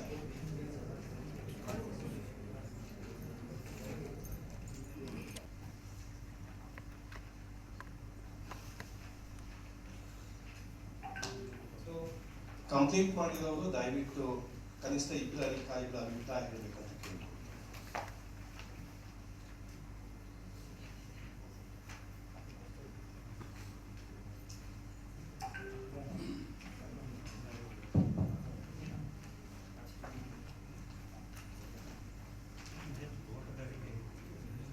ಎಲ್ಲರಿಗೂ ನಮಸ್ಕಾರ. ಈ ಅಬ್ದುಲ್ ನಜೀರ್ ಸಾಬ್ ರಾಜ್ಯ ಗ್ರಾಮೀಣಾಭಿವೃದ್ಧಿ ಸಂಸ್ಥೆ, ಈ ಒಂದು ಸಂಸ್ಥೆ ವತಿಯಿಂದ ರೇಷ್ಮೆ ಇಲಾಖೆಯ ಎಲ್ಲ ಜಿಲ್ಲೆಗಳ ಅಧಿಕಾರಿಗಳಿಗೆ 2 ದಿವಸ ಈ ಒಂದು ಉದ್ಯೋಗ ಖಾತ್ರಿ ಮಹಾತ್ಮ ಗಾಂಧಿ ರಾಷ್ಟ್ರೀಯ ಗ್ರಾಮೀಣ ಉದ್ಯೋಗ ಖಾತ್ರಿ ಯೋಜನೆ ಬಗ್ಗೆ ಒಂದು ತರಬೇತಿ ಕಾರ್ಯಕ್ರಮವನ್ನು ಆಯೋಜನೆ ಮಾಡಿದರು. ಇವತ್ತ ಮನೆಯ ಸಮಾರೋಪ ಸಮಾರಂಭ. ಈ ಒಂದು ವೇದಿಕೆ ಕಾರ್ಯಕ್ರಮದಲ್ಲಿ ಭಾಗವಹಿಸಿರ್ತಕ್ಕಂಥ ನಮ್ಮ ರೇಷ್ಮೆ ನಿರ್ದೇಶನಾಲಯದ ಚಂದ್ರಿಕಾ ಮೇಡಮ್ ಅವರೇ ಮತ್ತು ಈ ಅಬ್ದುಲ್ ನಜೀರ್ ಸಾಬ್ ಗ್ರಾಮೀಣ ಸಂಸ್ಥೆಯ ಅಧಿಕಾರಿಗಳಾದಂಥ ವಿಜಯಕುಮಾರ್ ಸರ್ ಅವರೇ ಮತ್ತು ಇಲ್ಲಿ ಭಾಗವಹಿಸಿರ್ತಕ್ಕಂಥ ಎಲ್ಲ ಜಿಲ್ಲೆಯ ಮಾನ್ಯ ರೇಷ್ಮೆ ಉಪನಿರ್ದೇಶಕರು, ಸಹಾಯಕ ನಿರ್ದೇಶಕರು, ರೇಷ್ಮೆ ವಿಸ್ತರಣಾಧಿಕಾರಿಗಳು ಮತ್ತು ಎಲ್ಲ ಅಧಿಕಾರಿ ವೃಂದದವರೇ, ಈ ಒಂದು 2 ದಿವಸದ ತರಬೇತಿ ಬಗ್ಗೆ ಸಂಕ್ಷಿಪ್ತವಾಗಿ ನಾನು ಹೇಳಕ್ಕೆ ಬಯಸ್ತೇನೆ. ಯಾಕಂತಂದರೆ ಎಲ್ಲರಿಗೂ ಊರಿಗೆ ಹೋಗೋದಿದೆ. ಇದು ಆ್ಯಕ್ಚುಲಿ ಬಹಳ ದಿವಸ ಆಯಿತು ನಮಗೆ ತರಬೇತಿ ಆಗಿಲ್ಲ. ಸುಮಾರು ನಾವು ಈ ಒಂದು 8 ವರ್ಷ ಆಯಿತು ನಾವು ಇಲಾಖೆ 2016ರಿಂದ ಉದ್ಯೋಗ ಖಾತ್ರಿ ಏನದ ನಮ್ಮ ಇಲಾಖೆಯಿಂದ ಅನುಷ್ಠಾನ ಮಾಡಲಾಗ್ತಾ ಇದೆ. ಭಾಳ ದಿವಸ ಆಯಿತು ಯಾವುದೇ ಒಂದು ಇಂಥ ತರಬೇತಿಯನ್ನು ವ್ಯವಸ್ಥೆ ಮಾಡಿಲ್ಲ. ಬರೀ ಗೂಗಲ್ ಮೀಟಲ್ಲಿ ಅಥವಾ ಯಾವುದೋ ಒಂದು ಆನ್ಲೈನ್ VCಯಲ್ಲಿ ಸ್ವಲ್ಪ ತರಬೇತಿ ಕೊಟ್ಟರ ವಿನ ಈ ರೀತಿ ಒಂದು ಸಂಪೂರ್ಣವಾದ ಮಾಹಿತಿಯನ್ನು ಕೊಟ್ಟಿಲ್ಲ. ಈ ರೀತಿ ಇದು ಮೊದಲೇ ಆಗಬೇಕಾಯಿತು, ತಡವಾದರೂ ಪರವಾಗಿಲ್ಲ. ಯಾಕಂತಂದರೆ ಮಾಹಿತಿ ಇದ್ದಾಗ ಮಾತ್ರ ನಾವು ಒಂದು ಯಶಸ್ವಿಯಾಗಿ ಯೋಜನೆ ಅನುಷ್ಠಾನ ಮಾಡಲಿಕ್ಕೆ ಸಾಧ್ಯ ಆಗ್ತದೆ. ತಾವು ನೋಡಿದರೆ ಅನೇಕ ನಮ್ಮದು ಯಾವುದು ಸೋಷಿಯಲ್ ಎಡಿಟ್ದಲ್ಲಿ ಯಾಕೆ ಅಬ್ಜೆಕ್ಷನ್ ಆಗ್ತವೆ, ಯಾಕೆ ರಿಕವರಿ ಆಗ್ತವೆ, ನಮ್ಮ ಮಾಹಿತಿ ಕೊರತೆ ಇದೆ. ಯಾವ ರೀತಿ ಅನುಷ್ಠಾನ ಮಾಡಬೇಕು ಅದು ಮಾಹಿತಿ ಕೊರತೆ ಇರೋ ಕಾರಣ ಇವೆಲ್ಲ ನಾವು ಆಕ್ಷೇಪಣೆ ಆಗಲಿ ರಿಕವರಿ ಆಗಲಿ ಇವೆಲ್ಲ ಬರ್ಲಿಕ್ಕೆ ಸಾಧ್ಯ. ನಮಗೆ ಅದು ಯೋಜನೆ ಬಗ್ಗೆ ಸಂಪೂರ್ಣ ಮಾಹಿತಿ ಇತ್ತಂದರೆ ಯಾವುದೇ ಸಮಸ್ಯೆ ಆಗಲ್ಲ. ಅಂತ ಒಂದು ಇವತ್ತು ತಾವು ಏನು ಮಾಡಿದ್ರಿ, ಇನ್ನು ಮುಂದಾದರೆ ನಮಗದು ಒಳ್ಳೆಯ ರೀತಿ ಉಪಯೋಗ ಆಗ್ತದೆ. ಮತ್ತೊಂದು ಹೇಳ್ಬೇಕಂತಂದರೆ ಈಗ ನಮ್ಮ ಇಲಾಖೆಯಲ್ಲಿ, ರೇಷ್ಮೆ ಇಲಾಖೆಯಲ್ಲಿ ಕೆಲವೊಂದು ಯೂನಿಫಾರ್ಮಿಟಿ ಇಲ್ಲ. ಈಗ ನಮ್ಮಲ್ಲಿ ಪ್ಲಾಂಟೇಶನ್ ಮಾಡ್ತೀವಿ, ಯಾರು 3x3 ಮಾಡ್ತಾರೆ, ಯಾರು 4x4 ಮಾಡ್ತಾರೆ, ಯಾರು 3x2 ಪೇಡ್ ರೋ ಮಾಡ್ತಾರೆ. ಡಿಫ್ರೆಂಟ್ ಟೈಪ್ಸ್ ಆಫ್ ಸ್ಪೇಸಿಂಗ್ ಇದೆ. ಜೊತೆಗೆ ಈ MB ಬುಕ್ ಬರೆಯೋದಾಗಲಿ ಅಥವಾ ಚೆಕ್ ಮೆಜರ್ಮೆಂಟ್ ಮಾಡೋದಾಗಲಿ ಅಥವಾ ಆಡಳಿತಾತ್ಮಕ ಮಂಜೂರಾತಿ ನೀಡೋದಾಗಲಿ MIS ಮಾಡೋದು, ಇದು ಯಾವುದೇ ಒಂದು ರೀತಿ ಯೂನಿಫಾರ್ಮಿಟಿ ಇಲ್ಲ. ಅದಕ್ಕೆ ನಾವು ಮೊನ್ನೆ ಮೇಡಮ್ ಅವರು ಇಲ್ಲಿದ್ದಾರೆ ಅದಕ್ಕೆ ಒಂದು ಇಲಾಖೆಯಲ್ಲಿ ಯೂನಿಫಾರ್ಮಿಟಿ ಒಂದು ಸರ್ಕ್ಯುಲರ್ ಮಾಡೋ ಭಾಳ ಚೆನ್ನಾಗಿರ್ತದೆ ಅಂತೇಳಿ ನನ್ನ ಒಂದು ಅನಿಸಿಕೆ ಅದ. ಮತ್ತೊಂದು ಹೇಳ್ಬೇಕಂತಂದ್ರೆ ಈಗ ಈ ನಮ್ಮ ಇಲಾಖೆಯಲ್ಲಿ ಈಗ ನಾವು ಇಲ್ಲಿವರೆಗೆ ಏನದ ಬರೀ ನಾವು ಟಾರ್ಗೆಟ್ ಓರಿಯೆಂಟೆಡ್ ಕೆಲಸ ಮಾಡ್ಕೊಂಡು ಬಂದಿದ್ದೀವಿ. ಏನದಪ್ಪ ನಮಗೊಂದು 10 ಎಕರೆ ಪ್ಲಾಂಟೇಶನ್ ಇದೆ, ಇಷ್ಟು ಮ್ಯಾಂಡೇಜ್ ಮಾಡಬೇಕು, ಮ್ಯಾಂಡೇಜ್ ಆಯ್ತಂದ್ರೆ ಮುಗಿದಪ್ಪ ನಮ್ಮ ಕೆಲಸ. ಅದು ಮುಂದೆ ವರ್ಕ್ ಕಂಪ್ಲೀಷನ್ ಆಗ್ಲತ್ತದ ಇಲ್ಲ ಗೊತ್ತಿಲ್ಲ, ಅಥವಾ ರೈತ ಆ ಬೆನಿಫಿಷರಿಗೆ ಕೂಲಿ ಹಣ ಹೋಗೋದೆಲ್ಲ ನಾವು ನೋಡ್ತಾ ಇಲ್ಲ. ನಮ್ಮ ಟಾರ್ಗೆಟನ್ನು 2000 ಮ್ಯಾಂಡೇಜು 5000 ಮ್ಯಾಂಡೇಜ್ ಮಾಡಿದ್ರೆ ಮುಗೀತು. ಎಲ್ಲ ಕೆಲಸ ಡಾಟಾ ಎಂಟ್ರಿ ಆಪರೇಟರ್ ಮಾಡ್ತಾ ಇದ್ದಾರೆ, ನಾವು ಬರೀ ತಂದು ಕೊಡ್ತಾ ಇದ್ದೇವೆ. ಅದು ಏನಾಗ್ತದೆ ಏನೇನಾದ್ರೂ ನಾವು ಕ್ಲಿಯರಾಗಿ ನೋಡ್ತಾ ಇಲ್ಲ. ಅದಕ್ಕೆ ನಾವು ಅಧಿಕಾರಿಗಳು ಏನಿದ್ದೇವೆ ನಾವು ಪೂರ್ತಿ ಅದು ಯೋಜನೆ ಬಗ್ಗೆ ನಾವು ಸರಿಯಾಗಿ ತಿಳ್ಕೊಂಡ್ರೆ ಅದು ಮುಂದೆ ಏನಾದ್ರೆ ನಾವು ಇವು ಇಂಥ ಯಾವುದೇ ಸಮಸ್ಯೆಗಳು ಬರಲ್ಲ ಅಂತಕ್ಕಂತ ಹೇಳ್ತಾ, ಯಾಕಂದ್ರೆ ಇನ್ನೂ ಭಾಳಷ್ಟು ಜನ ತಾವು ಮಾತಾಡೋದಿದ್ರಿ, ನಾನು ಮಾತಾಡ್ಲಿಕ್ಕೆ ಅವಕಾಶ ಮಾಡಿಕೊಟ್ಟಿರ್ತಕ್ಕಂಥ ಎಲ್ಲರಿಗೂ ವಂದಿಸಿ ನಾನು 2 ಮಾತು ಮುಗಿಸಿ ಜೈ ಹಿಂದ್.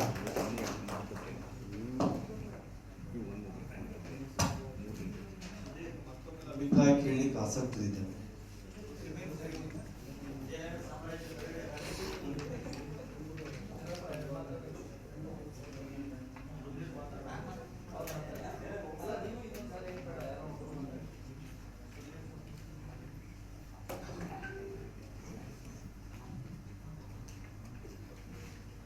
ಎಲ್ಲರಿಗೂ ನಮಸ್ಕಾರ.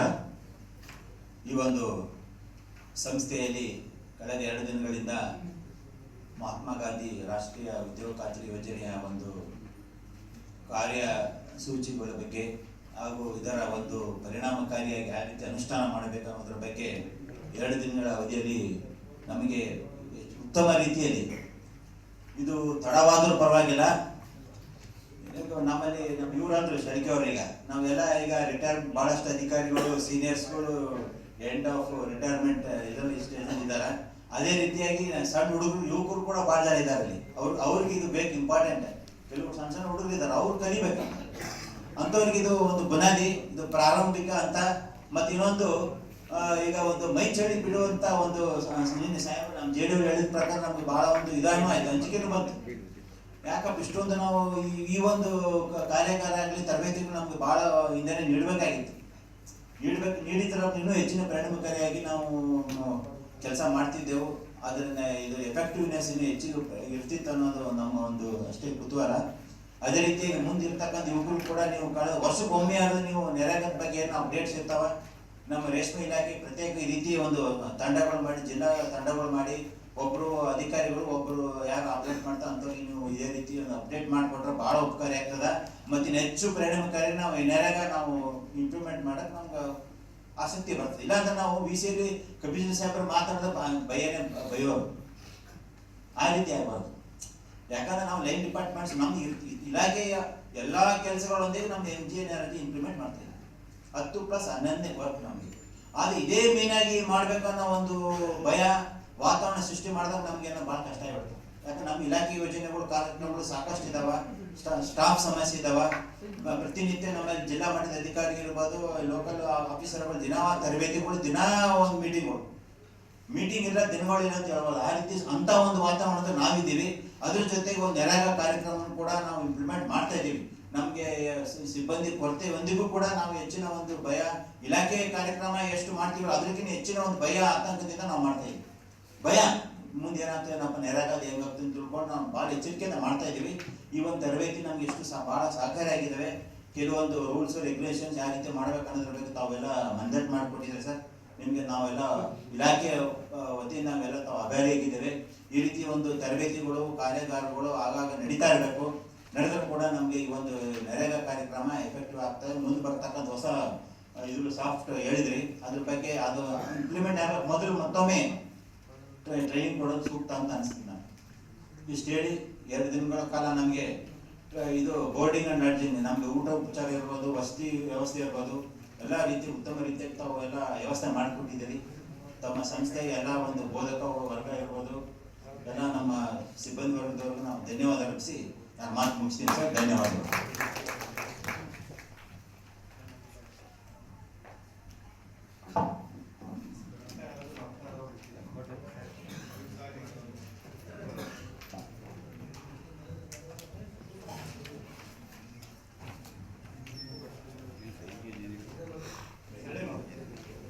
ಎಲ್ಲರಿಗೂ ವಂದನೆಗಳು. ಬಹುಶಃ ನಾವು ಈಗ ಸ್ನೇಹಿತರು ಹೇಳಿದಾಗೆ ಕೊನೆ ಘಟ್ಟದಲ್ಲಿದ್ದೀವಿ. ಬಹುಶಃ 2015ನೇ ಇಸ್ವಿನಲ್ಲಿ ಸತೀಶ್ ಸಾಹೇಬರು ಇದನ್ನ, ಅಂದರೆ ಮೊದಲು ನರೇಗಾ ಅಂದರೆ ಏನೋ ಒಂಥರ ಬೇಕಾಬಿಟ್ಟಿ ಮಾಡ್ತಿದ್ವಿ. ಸತೀಶ್ ಸಾಹೇಬರು ಬಂದ ಮೇಲೆ ಇದನ್ನು ನಾವು ತೊಡಗಿಸ್ಕೊಂಡ್ವಿ. ಬಹುಶಃ ಎಲ್ಲಿ ಎಡವಿದ್ವಿ ಅಂತಂದರೆ, ನಾವು RDPRನಲ್ಲಿ ನಮ್ಮ ಇಲಾಖಾ ಮೇಲ್ಮಟ್ಟದ ಅಧಿಕಾರಿಗಳನ್ನು ನೀವು ತೊಡಗಿಸ್ಕೊಳ್ಳದೆ ಇರೋದ್ರಿಂದ ಇಷ್ಟೆಲ್ಲ ಕಷ್ಟಗಳನ್ನು ನಾವು ಅನುಭವಿಸ್ತಾ ಇದ್ದೀವಿ. ಬಹುಶಃ ಇದು 15ನೇ ಸಾಲಿನ ಹಿಂಭಾಗದಲ್ಲಿ ಬಂದಿದ್ದಿದ್ರೆ ಬಹುಶಃ ಇಷ್ಟು ಇಲಾಖಾ ಅಧಿಕಾರಿಗಳು ತರಬೇತಿಯನ್ನು ಪಡೆದು ಅದನ್ನು ಅನುಷ್ಠಾನಗೊಳಿಸಲಿಕ್ಕೆ ಇನ್ನೂ ಕಾರ್ಯಚಟುವಟಿಕೆಗಳಲ್ಲಿ ತೊಡಗಿಸ್ಕೋತಾ ಇದ್ರು ಅನಿಸುತ್ತೆ. ನನ್ನ ಇದು ಸ್ಪಷ್ಟ ಅಭಿಪ್ರಾಯ. ಯಾಕೆಂದರೆ ನಾನು RKVನಲ್ಲಿ ಮೈಸೂರಿನಲ್ಲಿ ಕೆಲಸ ಮಾಡುವಾಗ RKVನಲ್ಲಿ ಒಂದು ಅವಕಾಶಗಳಿತ್ತು. ಆ ವಿಧಾನದಲ್ಲಿ ನಾನು ಭಾಳಷ್ಟು ಸರಿ ನಮ್ಮ ಮೇಲಧಿಕಾರಿಗಳ ಮಾತಾಡ್ತೀನಿ. ವೆಹಿಕಲ್ಗಳಿಲ್ಲ, ವೆಹಿಕಲ್ಗಳು ತಗೊಳ್ಳೋದಕ್ಕೆ RKVನಲ್ಲಿ ರಾಷ್ಟ್ರೀಯ ಕೃಷಿ ವಿಕಾಸ ಯೋಜನೆ ಅಡಿಯಲ್ಲಿ ಸಂಪೂರ್ಣ ಫೈನಾನ್ಷಿಯಲ್ ಸವಲತ್ತುಗಳಿದೆ. ದಯವಿಟ್ಟು ನಮ್ಮ ಇಲಾಖೆಯಿಂದ ಕೊಡಿ ಸಹ ಮಾಡ್ತೀವಿ. ಅದನ್ನು ಯಾರೂ ಸಹ ಗಣಕ್ಕೆ ತಗೊಳ್ಳಿಲ್ಲ. ಆದರೆ ಪಶುಪಾಲನಾ ಇಲಾಖೆ ಅಧಿಕಾರಿಗಳು ತಗೊಂಡ್ರು. ಎಲ್ಲ ತಾಲೂಕು ಮಟ್ಟದ ಅಧಿಕಾರಿಗಳು 4 ಚಕ್ರದ ವಾಹನಗಳನ್ನ ತಗೊಂಡು ನಮ್ಮ ಕಾರ್ಯಕರ್ತರುಗಳನ್ನ ವಿಸ್ತರಿಸಿದ್ರು. ಆದರೆ ನಮ್ಮ ಇಲಾಖೆಗಳು ಇಲಾಖೆ ಅಧಿಕಾರಿಗಳು ಯಾರೂ ಸಹ ಹೆಚ್ಚಿನ ಗಮನ ಹರಿಸಲಿಲ್ಲ. ಹಾಗಾಗಿ ಇವತ್ತಾದರೂ ಒಂದು ಹಂತದಲ್ಲಿ ತಲುಪಿದ್ದೀವಿ. ಇನ್ನು ಮುಂದೆ ಆದರೂ ಈ ನರೇಗಾ ಬಿಡೋದಿಲ್ಲ ಬಿಡಿ ನಮ್ಮ ಇಲಾಖೆನ ಬಿಡೋದಿಲ್ಲ. ಹಾಗೆ ಇವಾಗ ಇನ್ನೇನು 75 ಮಂದಿ ಹೊಸ ಅಧಿಕಾರಿಗಳು ಬರ್ತಾ ಇದ್ದಾರೆ ಸರ್. ದಯವಿಟ್ಟು ಅದನ್ನು ಸಂಪೂರ್ಣ ತೋರಿಸ್ಕೊಳ್ಳಿ. ಅದನ್ನು ಹಂತವಾಗಿ ಅನುಕೂಲ ಆಗ್ತದೆ. ಹಿಂದೆ ನಾವೆಲ್ಲ ಕಲಿಬೇಕಾದ್ರೆ ಐಸೆಕ್ ಅಂತ ಒಂದು ಇನ್ಸ್ಟಿಟ್ಯೂಟ್ ಇತ್ತು. ಅಲ್ಲಿ 150ರಿಂದ 250 ಮಂದಿ ಪ್ರೊಫೆಸರ್ಸ್ ಇದ್ರು. ಸಿರಿಕಲ್ಚರ್ ಮೇಲೆ ಕೆಲಸ ಮಾಡ್ತಾ ಇದ್ರು. ಅವರು ಇನ್ನೇನು ಇಲ್ಲ. ನಾವು ಇವಾಗ ಮಾತಾಡ್ತೀವಿ ಏನಂತ, ಒಂದು ರೇಷ್ಮೆ ಗಿಡ ಹುಳ, ರೇಷ್ಮೆ ಹುಳ ಅಂತೇಳಿ ಅದ್ರ ಮೇಲೆನೆ 150 ಜನ PhD ತಗೊಂಡಿದ್ದಾರೆ. ಈಗ ನರೇಗಾ ಬಂದ ಮೇಲೆ ನಮ್ಮ ಇಲಾಖೆ ಒಂದು ಸ್ವಲ್ಪ ಅತಂತ್ರವಾಗಿದೆ. ಮೊದಲು ರೇಷ್ಮೆ ಇಲಾಖೆ ಅಂತಂದ್ರೆ ಉದ್ಯೋಗವನ್ನು ಕೊಡಿಸ್ತಕ್ಕಂಥ ಇಲಾಖೆ, ಹಣ ಹರಿದು ಬರ್ತಕ್ಕಂಥ ಇಲಾಖೆ ಆಗಿದೆ. ನರೇಗಾದಲ್ಲಿ ತೊಡಗಿಸ್ಕೊಂಡಿದ್ದಾರೆ.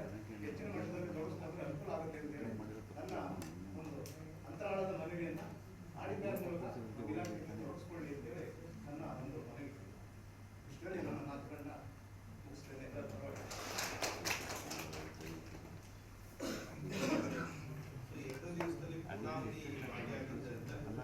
ನಮ್ಮ ರಾಜ್ಯ ಕಚೇರಿಯ ಕೇಂದ್ರ ಕಚೇರಿಯ ಸಹಾಯಕ ನಿರ್ದೇಶಕರಾದ ಚಂದ್ರಿಕಾ ಮೇಡಮ್ ನಮ್ಮ ಜೊತೆ ಇದ್ದಾರೆ. ಪ್ರಶಿಕ್ಷಣಾರ್ಥಿಯಾಗಿಯೂ ಭಾಗಿಯಾಗಿದ್ದಾರೆ ಮತ್ತು ತಮ್ಮ ಫೀಡ್ಬ್ಯಾಕ್ ಸಹ ಗಮನಿಸಿದ್ದಾರೆ. ಮೇಡಮ್ ಅವರು ಎರಡು ಮಾತಾಡಬೇಕಂತ ಕೇಳ್ಬೋದು.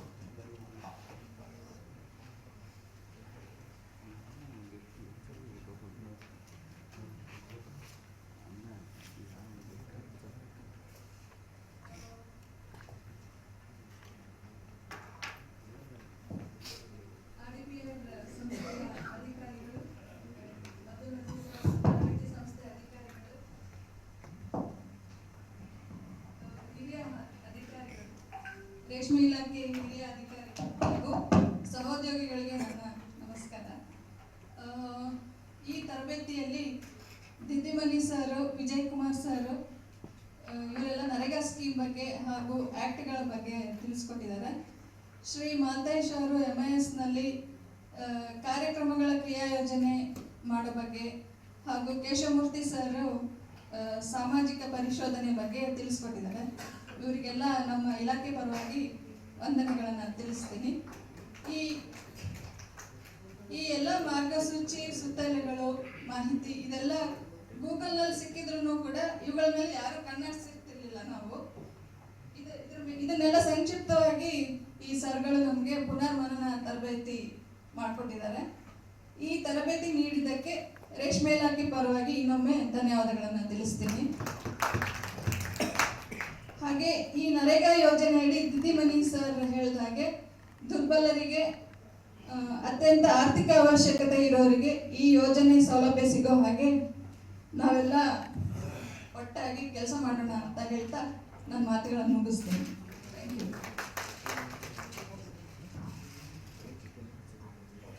ನಾವು ಈ ವೇದಿಕೆ ಮೇಲೆ ಆಸೀನರಾಗಿರ್ತಕ್ಕಂಥ ಕೇಂದ್ರ ಕಚೇರಿಯ ಚಂದ್ರಿಕಾ ಮೇಡಮ್ ಮತ್ತು ಇಲ್ಲಿ ಪ್ರಶಿಕ್ಷಣಾರ್ಥಿ ಅಧಿಕಾರಿಗಳಾಗಿರ್ತಕ್ಕಂಥ ಎಲ್ಲ ಉಪನಿರ್ದೇಶಕರು, ಸಹಾಯಕ ನಿರ್ದೇಶಕರು, ರೇಷ್ಮೆ ವಿಸ್ತರಣಾಧಿಕಾರಿಗಳು, ತಾಂತ್ರಿಕ ಅಧಿಕಾರಿಗಳು, ನೀವೀಗಾಗಲೇ ವಿಷಯಕ್ಕೆ ಸಂಬಂಧಪಟ್ಟ ಹಾಗೆ ಯಾವುದೆಲ್ಲ ಹಿಮಾಯಿತಿ ಕೊಟ್ಟಿದ್ದೀರಾ ಅಂತ ನಿನ್ನೇನೋ ನೋಟ್ ಮಾಡ್ಕೊಂಡಿದ್ವಿ.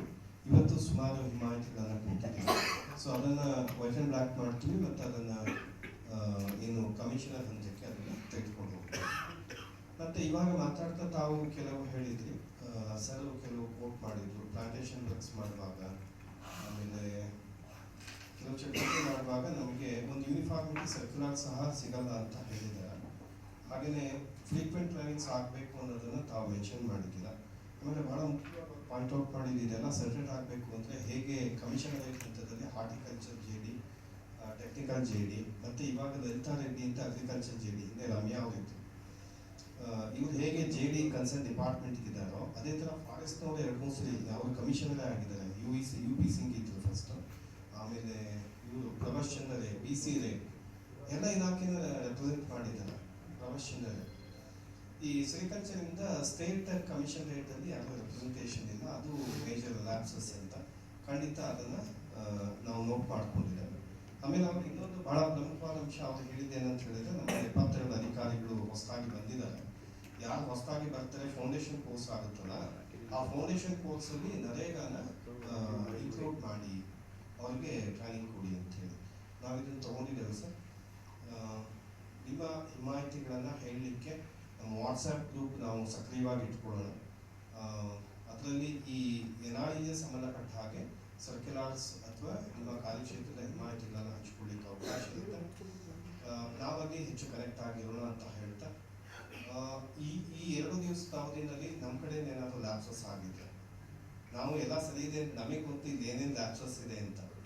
ಊಟದ ವಿಷಯವಾಗಿರ್ಬೋದು, ಮೂಲಸೌಕರ್ಯದ ವಿಷಯದಲ್ಲಿ ನಾವು ಅದನ್ನು ಖಚಿತ ಮಾಡ್ಕೊಳ್ತೀವಿ. ನಿಮ್ಮ ಫೀಡ್ಬ್ಯಾಕ್ ರಿಟರ್ನಲ್ಲಿ ಏನಿದೆ ಅಂತ ನಾವು ಒಂದ್ಸಲಿ ನೋಡ್ತೇವೆ. ಆಮೇಲೆ ಈವನ್ ಕ್ಲಾಸ್ ರೂಮ್ ಸೆಷನ್ ಸಹ ನಾವು ಇನ್ನಷ್ಟು ಸುಧಾರಣೆ ಮಾಡ್ಬೋದಿತ್ತು. ಅದೇನು ಅಂತ ನನಗೆ ಗೊತ್ತಾಗಿದೆ. ಟೈಮ್ ಲೈನಲ್ಲಿ ಮಾಡಬೇಕಾಗಿದೆ, ಅದು ಆಪ್ಸಸ್ ಆಗಿದೆ, ಅದು ಸಮರ್ಥನೆ ಅಲ್ಲ. ನಾವು ಅದನ್ನು ಇಂಪ್ರೂವ್ ಮಾಡಿಕೊಂಡು ನೆಕ್ಸ್ಟ್ ಬರೋ ದಿನಗಳಲ್ಲಿ ನಾವು ಇನ್ನಷ್ಟು ಉತ್ತಮವಾಗಿ ತೆಗೆದುಕೊಂಡು ಹೋಗ್ತೇವೆ. ಮತ್ತು ಈ ತರಬೇತಿ ಆಗೋದಕ್ಕೆ ಬಹಳ ಕಾರಣಕರ್ತರು ಮತ್ತೆ ಹೇಳ್ತೀವಿ, ದಿದ್ದಿಮನಿ ಸಹ ನಾವು ಇದನ್ನು ರಿಜೆಕ್ಟ್ ಮಾಡಿದ್ವಿ ಕಳೆದ ವರ್ಷ.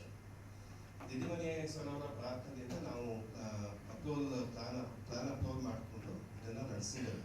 ಮುಂಬರುವ ದಿನಗಳಲ್ಲಿ ಇದು ಫ್ರೀಕ್ವೆಂಟ್ ಆಗಿ ನಡ್ಕೊಂಡು ಹೋಗ್ಬೇಕು, ನಿಯಮಿತವಾಗಿ ಆ ಥರ ತೆಗೆದುಕೊಂಡು ಹೋಗೋಣ. ಇದರ ಹಿಂದೆ ನಮ್ಮ ಪಂಚಾಯತ್ ರಾಜ್ ಕಮಿಷನರೇ ನಮ್ಮ ಚಂದ್ರಶೇಖರ್ ಉಪನಿರ್ದೇಶಕರಿದ್ದಾರೆ ಮತ್ತು ನಮ್ಮ ಸಹೋದ್ಯೋಗಿ ಬೋಧಕರು ಇದು ಮಾಡೆಲ್ ಡೆವಲಪ್ ಮಾಡುವಾಗ ಅವರೆಲ್ಲರ ಸಪೋರ್ಟ್ ನಮಗೆ ಸಿಕ್ಕಿದೆ. ಡಾಕ್ಟರ್ ಪ್ರಮೋದ್ ಮೋಹನ್ ಚಾಂದ್ಕಾವ್ಟೆ ಇದ್ದಾರೆ, ಅವರು ಇವತ್ತು ನಾಸಿಕಲ್ಲಿ ವಾಟರ್ ಕನ್ಸರ್ವೇಷನ್ ಇದಕ್ಕೆ ಅಲ್ಲಿಗೆ ಹೋಗಿದ್ದಾರೆ. ಅವರು ಎಲ್ಲ ಇದಕ್ಕೆ ಸಾಕಷ್ಟು ಇನ್ಪುಟ್ ಕೊಟ್ಟಿದ್ದಾರೆ ಈ ಮಾಡೆಲ್ ಡೆವಲಪ್ ಮಾಡುವಾಗ. ಮತ್ತು ನಮ್ಮ ವಿಷಯ ನಿರ್ವಾಹಕರಾಗಿರ್ತಕ್ಕಂಥ ಶ್ರೀಮತಿ ನಂದಿನಿ, ನಾವು ಇದಿಷ್ಟು ಸುಮಾರು 15-21 15 ಇಯರ್ಸಿಂದ ಅವ್ರು ಏನು ಕೆಲಸ ಮಾಡ್ತಿದ್ದಾರೆ ನರೇಗಾ. ನಾನು ಇದು 24ನೇ ವರ್ಷ. ಇದು ಆ್ಯಕ್ಟ್ ಬಂತಲ್ಲ, ಆ್ಯಕ್ಟ್ ಬಂದಾಗ ಡ್ರಾಫ್ಟ್ ಮಾಡೋ ಕಮಿಟಿನಲ್ಲಿ ನಾನು ಕೆಲಸ ಮಾಡಿದ್ದೀನಿ, ಸ್ಟೇಟ್ ಡ್ರಾಫ್ಟ್ ಕಮಿಟಿನಲ್ಲಿ. ಆಮೇಲೆ 2013ನಲ್ಲಿ ಆಪರೇಷನ್ ಗೈಡ್ಲೈನ್ ನ್ಯಾಷನಲ್ ಪಾಲಿಸಿ ಕಮಿಟಿನಲ್ಲಿ ನಾನು ಕಮಿಟಿ ಮೆಂಬರ್ ಕೆಲಸ ಮಾಡಿದ್ದೆ. ಮತ್ತು ಈ 14 ಇದೆಯಲ್ಲ, 14ಗೆ ಚಂದ್ರಶೇಖರ್ ಮಸ್ಕುಪ್ಪಿ, ಪ್ರಭಾಶಂಗರೆ ಮತ್ತು ನಮ್ಮ ವಿಶ್ಕಂಠ ಅಂತಿದ್ರಲ್ಲ CAO, ಅವ್ರು JD ಸೋಷಿಯಲ್ ಆಡಿಟರ್. ನಾವು ಅದು 2014ನಲ್ಲಿ ಬಹಳಷ್ಟು 8 ಅಂಶಗಳು ನಾವು ಸ್ಟೇಟಿಂದ ರೆಕಮೆಂಡ್ ಮಾಡಿದ್ದು ಅದರೊಳಗೆ ಇನ್ಕ್ಲೂಡ್ ಆಗಿದೆ. ಹೀಗೆ ಇರೋ ಅವಕಾಶದಲ್ಲಿ ನಾವು ಬೇರೆ ಬೇರೆ ಸಂದರ್ಭದಲ್ಲಿ ಅದರೊಳಗೆಲ್ಲ ಇನ್ವಾಲ್ವ್ ಆಗಿದ್ದರಿಂದ ಜಾತಿ ಏನಾಗಿದೆ, ಏನಾಗಬೇಕಾಗಿತ್ತು ಅನ್ನೋದು ನಾವು ಬಹಳ ಸರಳವಾಗಿ ಹೇಳೋ ಪ್ರಯತ್ನ ಮಾಡಿದ್ದೀವಿ ಅಷ್ಟೇ. ಕಲಿಯೋದಿನ್ನೂ ಸಾಕಷ್ಟಿದೆ. ಕಾರ್ಯಕ್ಷೇತ್ರದಲ್ಲಿ ನೀವು ಅದನ್ನು ನೇರವಾಗಿ ನೋಡ್ತಾ ಇರೋರು, ನಾವು ಸಾಹಿತ್ಯ ಓದ್ಕೊಂಡು ಹೇಳಿದ್ ಕೇಳಿಸ್ಕೊಂಡು ಕೆಲವು ಸಲ ನಾವು ಫೀಲ್ಡ್ ವಿಸಿಟು ಮಾಡ್ತೇವೆ. ನಿಮ್ಮಿಂದ ಹೆಚ್ಚು ಫೀಡ್ಬ್ಯಾಕ್ ಬಂದಷ್ಟು ಇನ್ನಷ್ಟು ಗಟ್ಟಿಯಾಗಿ ಸರಳವಾಗಿ ತೆಗೆದುಕೊಂಡು ಹೋಗೋದಕ್ಕೆ ಸಾಧ್ಯ ಆಗುತ್ತೆ. ಆ ನಿಟ್ಟಿನಲ್ಲಿ ನಾವು ನೀವು ಒಟ್ಟಾಗಿ ಕೆಲಸ ಮಾಡೋಣ ಅಂತ ಹೇಳ್ತಾ ಇದಕ್ಕೆ ಸಹಕಾರ ಕೊಟ್ಟಿರ್ತಕ್ಕಂಥ ನಂದಿನಿಯವರು, ಶ್ವೇತಾ ಅವರು ಮತ್ತು ಖಾನ್. ಆಮೇಲೆ ಇದು ಡಾಕ್ಯುಮೆಂಟೇಶನ್ ಆಗ್ತಿದೆ. ನಾವು LMS ಅಂತ ಮಾಡ್ತಾ ಇದ್ದೀವಿ, ಲರ್ನಿಂಗ್ ಮ್ಯಾನೇಜ್ಮೆಂಟ್ ಪೋರ್ಟಲ್. ಈಗ 72 ಅಧಿಕಾರಿಗಳು ಬಂದರು ಅಂತ ಹೇಳಿದ್ರಲ್ಲ, ಅವ್ರಿಗೇನಾದ್ರು ಟ್ರೈನಿಂಗ್ ಆಗಿಲ್ಲ ಅಂತ ಹೇಳಿದ್ರೆ ನಮ್ಮ ವೆಬ್ಸೈಟಲ್ಲಿ ಲರ್ನಿಂಗ್ ಮ್ಯಾನೇಜ್ಮೆಂಟ್ ಪೋರ್ಟಲ್ ಅಂತ ಇದೆ. ಸೊ ಅದರಲ್ಲಿ ರೇಷ್ಮೆ ಇಲಾಖೆ ಅಂತ ಕ್ಲಿಕ್ ಮಾಡಿದರೆ ಅದಕ್ಕೆ ಸಂಬಂಧಪಟ್ಟಾಗ ಒಂದು ಮಾಡೆಲ್ ಡೆವಲಪ್ ಮಾಡಿ ಹಾಕಿರ್ತಾರೆ. ಅದನ್ನು ಅವರು ವಿಡಿಯೋ ನೋಡ್ಬೋದು ಮತ್ತು ಲಿಟ್ರೇಚರ್ ಸ್ಟಡಿ ಮಾಡ್ಬೋದು. ಕೊನೆಗೆ ಒಂದು ಆನ್ಲೈನ್ ಕ್ವಶನ್ ಬರುತ್ತೆ, ಆಮೇಲೆ ಅವ್ರಿಗೊಂದು ಸರ್ಟಿಫಿಕೇಟ್ ಜನರೇಟ್ ಆಗುತ್ತೆ. ಈ ಥರ ಸಿಸ್ಟಮ್ ನಾವು ತೊಗೊಂಡಿದ್ದೀವಿ, LMS ಸಿಸ್ಟಮ್. ಅದೇ ಥರ ಈ ಸರ್ಕಲಾಸನ ಓದಿ ಅರ್ಥ ಮಾಡ್ಕೊಳ್ಳೋಷ್ಟು ಪುರುಸತ್ತು ಅಥವಾ ಸಮಯಾವಕಾಶ ಇರಲ್ಲ. ನಾವಿವಾಗ ಇದು ಪಾಡ್ಕಾಸ್ಟ್ ಕೇಳಿಸ್ಕೋತೀವಿ, ಹಾಡು ಕೇಳಿಸ್ತೀವಲ್ಲ, ಆ ಥರ ನಾವು ಇಲ್ಲಿ ಪಾಡ್ಕಾಸ್ಟ್ ಮಾಡಿದ್ದೀವಿ. ಗ್ರಾಮದನಿ ಅಂತ ಹೆಸರು, ಗ್ರಾಮದನಿ ಪಾಡ್ಕಾಸ್ಟ್ ಅಂತ ಮಾಡಿದ್ದೇವೆ. ಅದರಲ್ಲಿ ಈ ರೆಗ್ಯುಲರ್ ಆಗಿ ಬರುವಂಥ ನರೇಗಾ ಸರ್ಕ್ಯುಲರ್, ಪಂಚಾಯತ್ ರಿಲೇಟೆಡ್ ಎಲ್ಲ ನಾವು ಅದರಲ್ಲಿ ರೀಡ್ ಔಟ್ ಮಾಡ್ತೀವಿ ಸಾರಾಂಶಗಳನ್ನು. ಅದು ಪತ್ರ ಸಂಖ್ಯೆ ಏನು, ಯಾವ ಡೇಟಲ್ಲಿ ಬಂದಿದೆ, ಆ ಪತ್ರದ ಸಾರಾಂಶ ಏನು ಅಂತ ನೀವು ಏನಾದರೂ ಮೂವ್ ಆಗ್ತಿರುವಾಗ ಅದನ್ನು ಕೇಳಿಸ್ಕೊಳ್ತೀವಿ.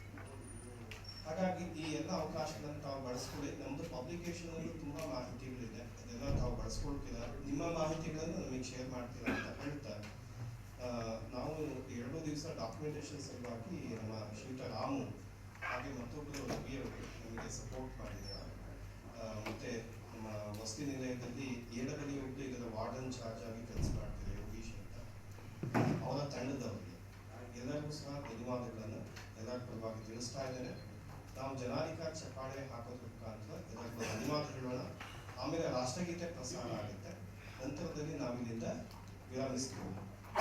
ರಾತ್ರಿ ಊಟಕ್ಕೆ ತಾವು 10 ಜನ ಇರ್ತೀರಾ ಅಂತ ಹೇಳಿದ್ದೀರಾ. ನೀವು ಉಳಿಯೋದಕ್ಕೆ ಎಲ್ಲರಿಗೂ ಅವಕಾಶ ಇದೆ. ಊಟಕ್ಕೆ 10 ಜನ ಅಂತ ಹೇಳಿದ್ದೀರಾ, 10 ಸಂಖ್ಯೆ ಹೇಳ್ತಾ ಇದ್ದೀವಿ. ಓಕೆ, ಈಗೆಲ್ಲ ಎದ್ದು ನಿಂತ್ಕೊಂಡು ಜನಾಧಿಕಾರ ಚಪ್ಪಾಳೆ, ನಂತರ ರಾಷ್ಟ್ರಗೀತೆ.